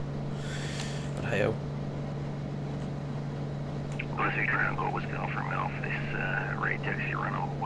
It's just about to call midfield then, god damn it.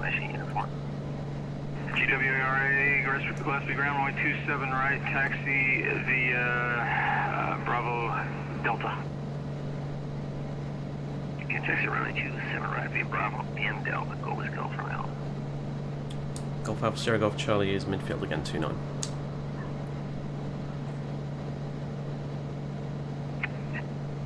SGC, runway 29, click the option. Go for the option 29 and Golf Alpha Sierra Golf Charlie.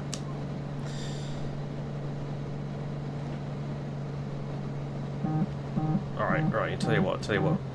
Straight and level, coordinated, etc. Gears coming out.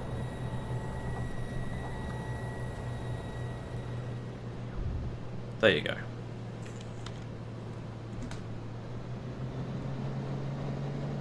Familiar Tower 172 Sierra Kilo, we are just about the missed approach and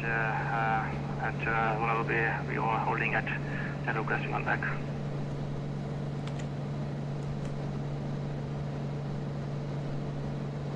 Let's take a mental note here. You see this road on our left here? If we follow that round, it basically puts us on final, more or less. So that's useful to know. Air 1201565.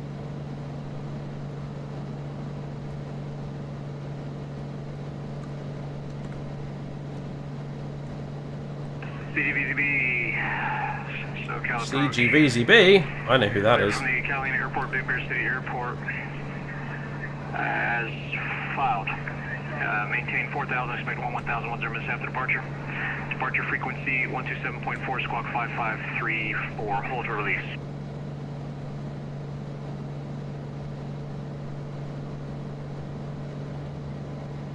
I can just hear him now in my head. Charlie Golf Victor Zulu Bravo. Cleared to blah blah blah. Hold for release.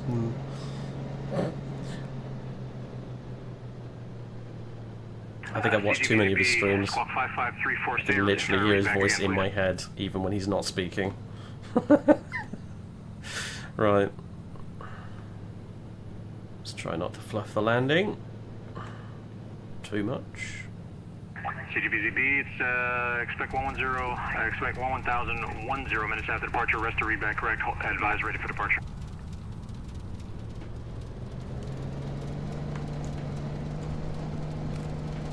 Cessna 172 Syracuse, Santa Barbara departure, ready to contact, stay intentions.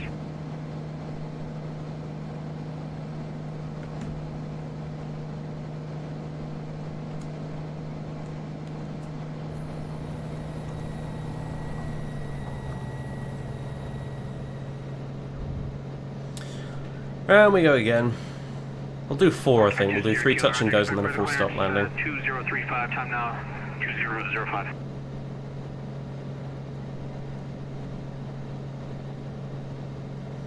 And lift.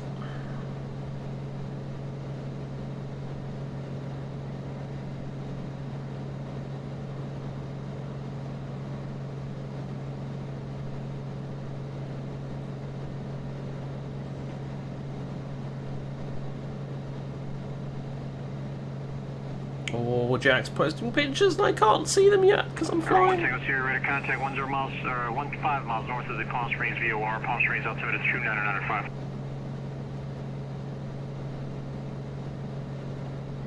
It's getting a bit bumpy up here, isn't it?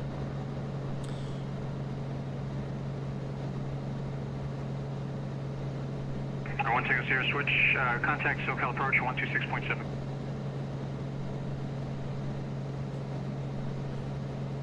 Santa Maria Towers, Cessna 1514, midfield 430. That was 1514, runway 30, clear to land.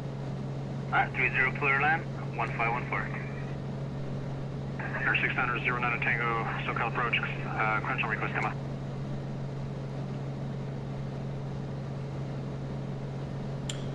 Bouncy, bouncy, alright. Golf Alpha Sierra, Golf Charlie, midfield, 29 again. JSCC, runway 29, clip the option. Cliff the option 29, Golf Alpha Sierra, Golf Charlie. Lovely. Alright, so I should just change my viewpoint so it's a bit lower, shouldn't I? CGVZB, release for departure clearance, what if not off by 2013, time now 2007 and 3/4. 3/4. That's 609 Tango, clear from Catalina Airport, Big Bear City Airport, as filed. Maintain 4,000, expect 1000, 10 minutes after departure. Departure frequency 127.4, squawk 3142, hold for release. There we go.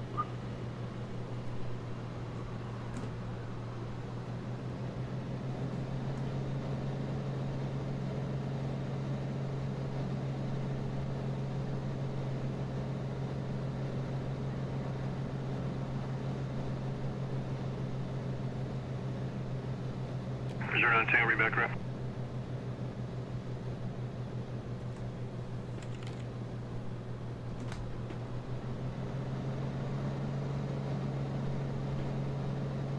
Yeah, my base legs are kind of CGVZB, that's affirmative. on the wonky side, unfortunately. Air 401 Tango Sierra, SoCal approach, Palm Springs altimeter 2993, sea altitude.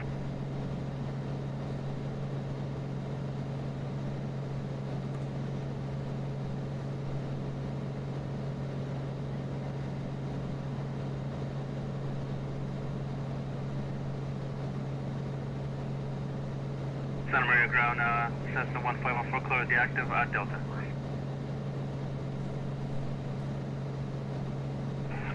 Cessna 172 Sierra Kilo, remain in the hold for now, climb maintain 4000, for the pre-show. Holds. Hate the things. I really do. American 621, contact SoCal. Just hearing the word makes my skin crawl. Listed down, go Whiskey Alpha Alpha, so on the short runway 27 right at Delta 8, and we're ready for our release. American 621, contact SoCal approach 128.1.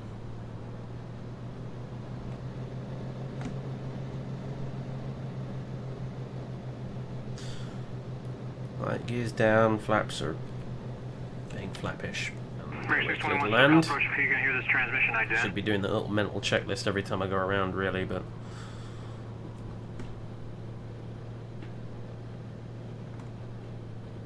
American 621, ident is observed, I can't hear you for some reason.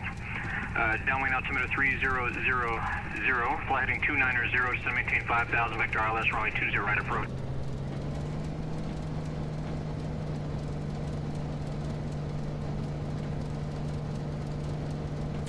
Yup. You're 609 Tango, hold for release.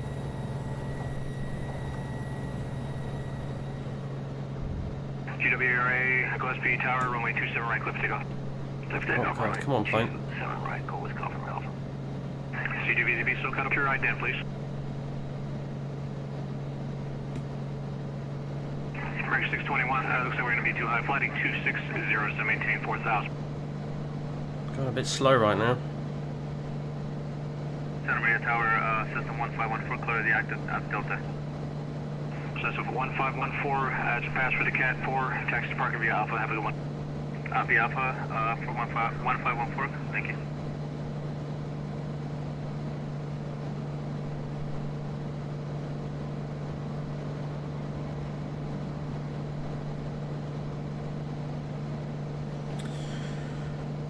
Do. Flaps flappish, check.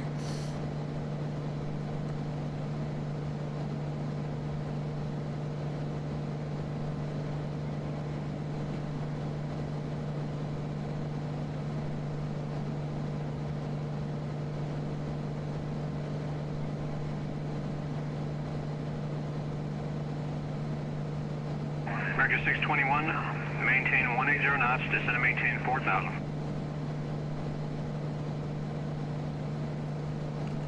To be fair, I don't think you really need a 2D pop-up autopilot in the 737-200. It's the 727 where it's down on the centre pedestal where it gets a bit awkward. Engine 1 is failing. No. No, no, no. Don't you dare do this to me. I don't see you descending. Descend and maintain 4000. GWR, contact departure.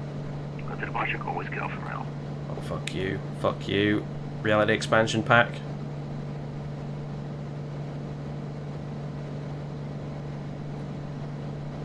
Okay, engine. Here's the deal. I need you to live long enough for me to complete this circuit. GWR, SoCal departure, ready to contact, say request.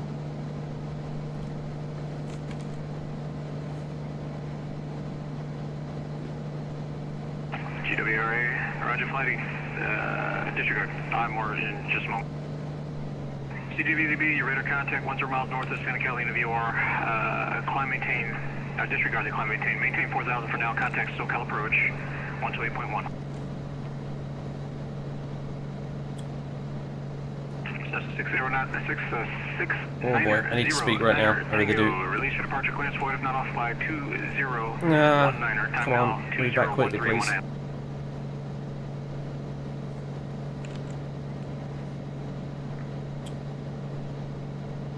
I need to read that correct. I really do. Come on! Air 4 Lima Lima, roger, climb maintain 5000.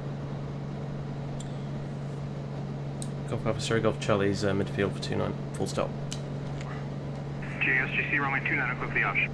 Clear for the option, Golf Alpha Sierra Golf Charlie. Runway 29. Alright, here we go, boys. Ah, help!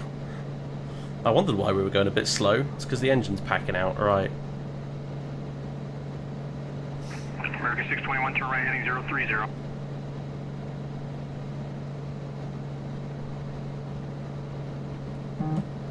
Alright.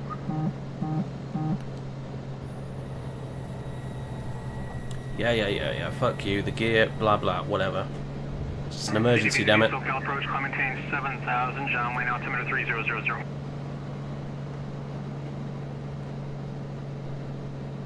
I don't actually think we'll have enough power to do a go around the way the engine's going at the moment. Right, turn 10 degrees right. Vector ILS, runway 24 approach. Roll the trucks, I know. GWRA ILS, runway 24 approach. Is that correct? Should have just phoned the 152, I swear to God. GWRA, roger. Clear direct to ocean side. For 4 Lima Lima, flight heading 090 Vector ILS, runway 28 right approach. Okay.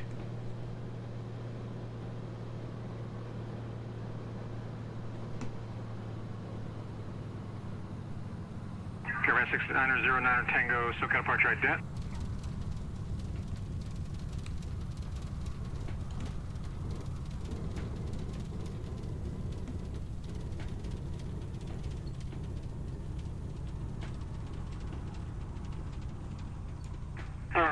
Caravan 09 Tango, radar contact, 4 miles north of Santa Catalina VOR.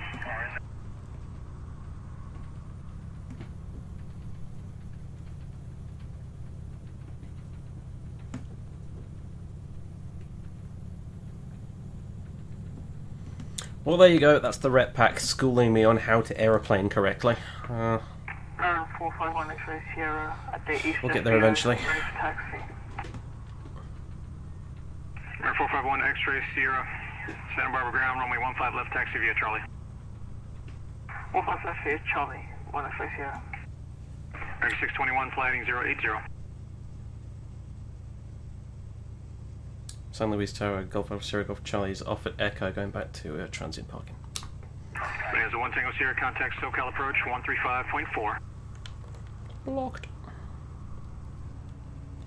JSGC taxi parking via Alpha, pass for the CAT 3, good job, you have a good day. Okay, back to parking by Alpha, and thanks very much, Golf Alpha Sierra Golf Charlie. Cessna 2 Sierra Kilo, clear to San Luis Airport via direct Morro Bay direct.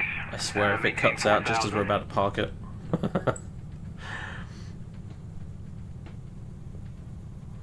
I want to get into the maintenance menu and see exactly what I broke.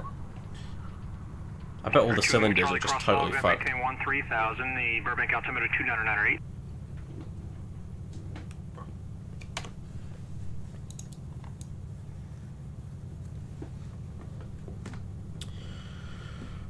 Air 401 Tango Sierra, SoCal approach Ontario, altimeter 2999. Alright.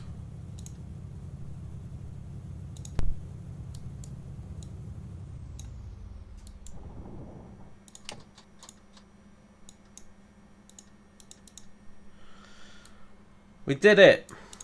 We did it! In spite of breaking the aeroplane in the process, we did it. Wow. On the bright side, my old parking space is still here. Yes, indeed. Alright, well. Maintenance hangar. Yeah! The cylinders are well and truly fucked! Holy crap. I swear it never was this easy to break in the past. Maybe they're just... I don't know. Maybe it's this plane specifically, but I've had better luck with the Bonanza in the past, I really have. Or maybe they've just made it more realistic since I last flew that thing.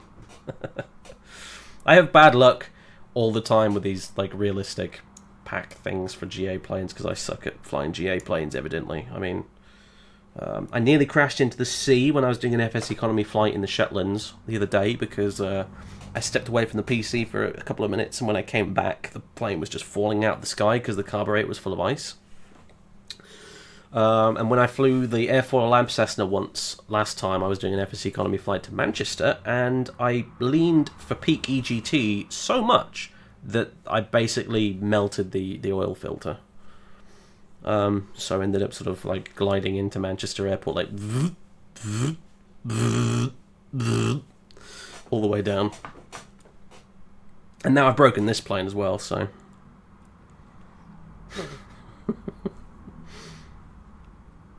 It's this questionable rental plane's totally not your fault, yeah.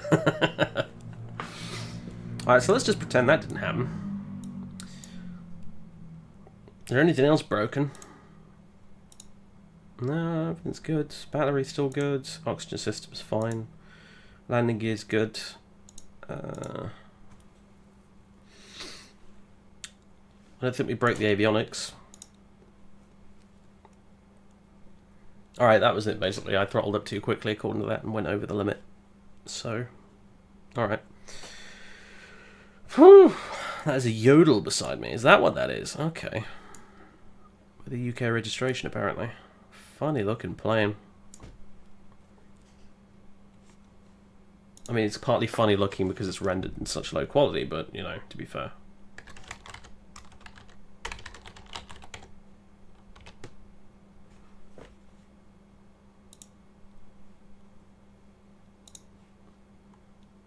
It actually doesn't look quite as weird in real life. That's what it's like. Still kind of odd, but yeah. It seems to have a weird... I mean, I suppose it has a bit of a gull wing, yeah. But for some reason, the little static X-plane one looks a little bit more insane than that. I don't know, whatever. It's amazing, actually. It's like baby's first Stuka dive bomber. It's kind of cool.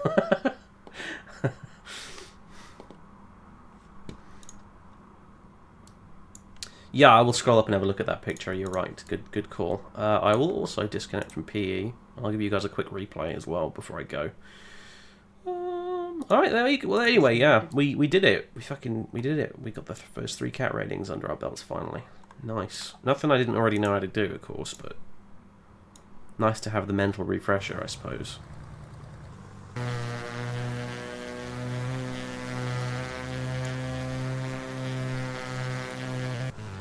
Ooh, let's go back and see one of these takeoffs at least.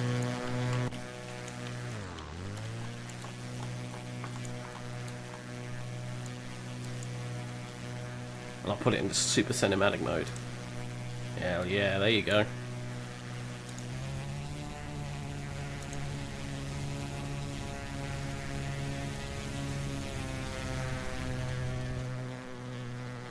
It does sound a bit wonky, doesn't it, in the replay though? It has to be said. It's not my fault someone put vodka in the tank. Oh, yeah.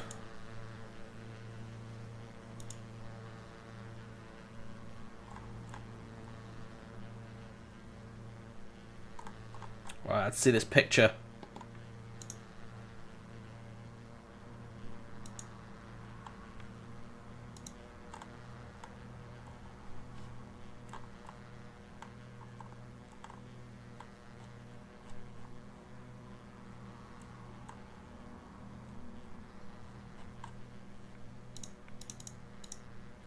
Ooh, very swish.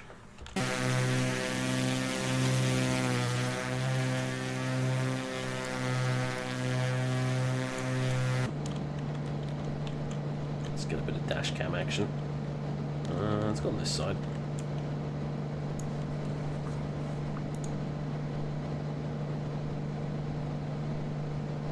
All options menu got an overhaul. Sweet. I like it.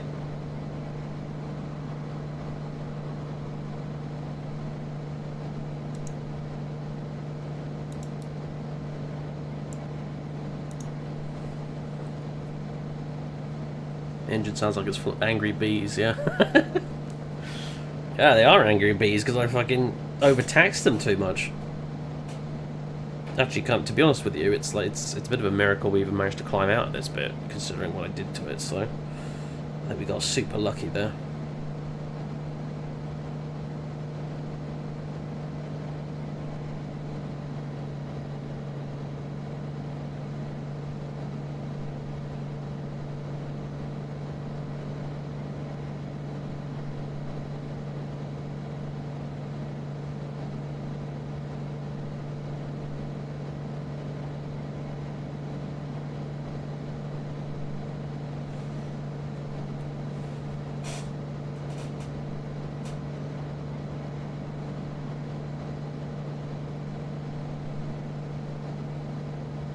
God, it does look nice in like with all the colour correction and shit. I have to admit, it's quite pretty.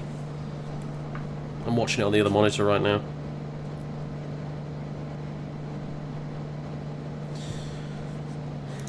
Right, okay, folks.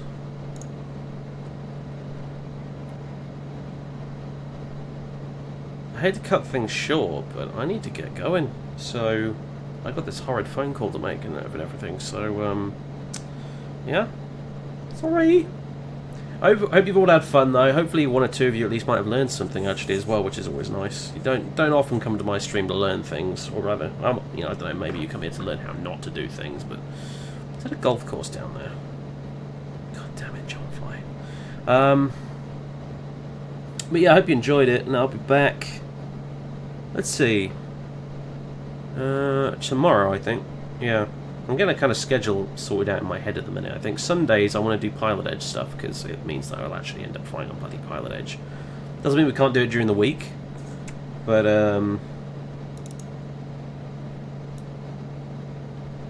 you know, it's sort of, it would be nice to have a specific day where I actually force myself to jump on PilotEdge and do stuff. You know. So I'm thinking of just doing Sunday PilotEdge ops every time. And, yeah. And I'm thinking Mondays, Wednesdays, and then Saturdays would be an all-day stream where I might play some games as well. Yeah, we'll see. I'll get something drafted up and see what you guys think. But anyway, I really do have to fuck off, so... Cheers, everybody. I'll catch you next time. Bye-bye. I'll give someone a host. I don't know who yet, but I'll find out. Toodles!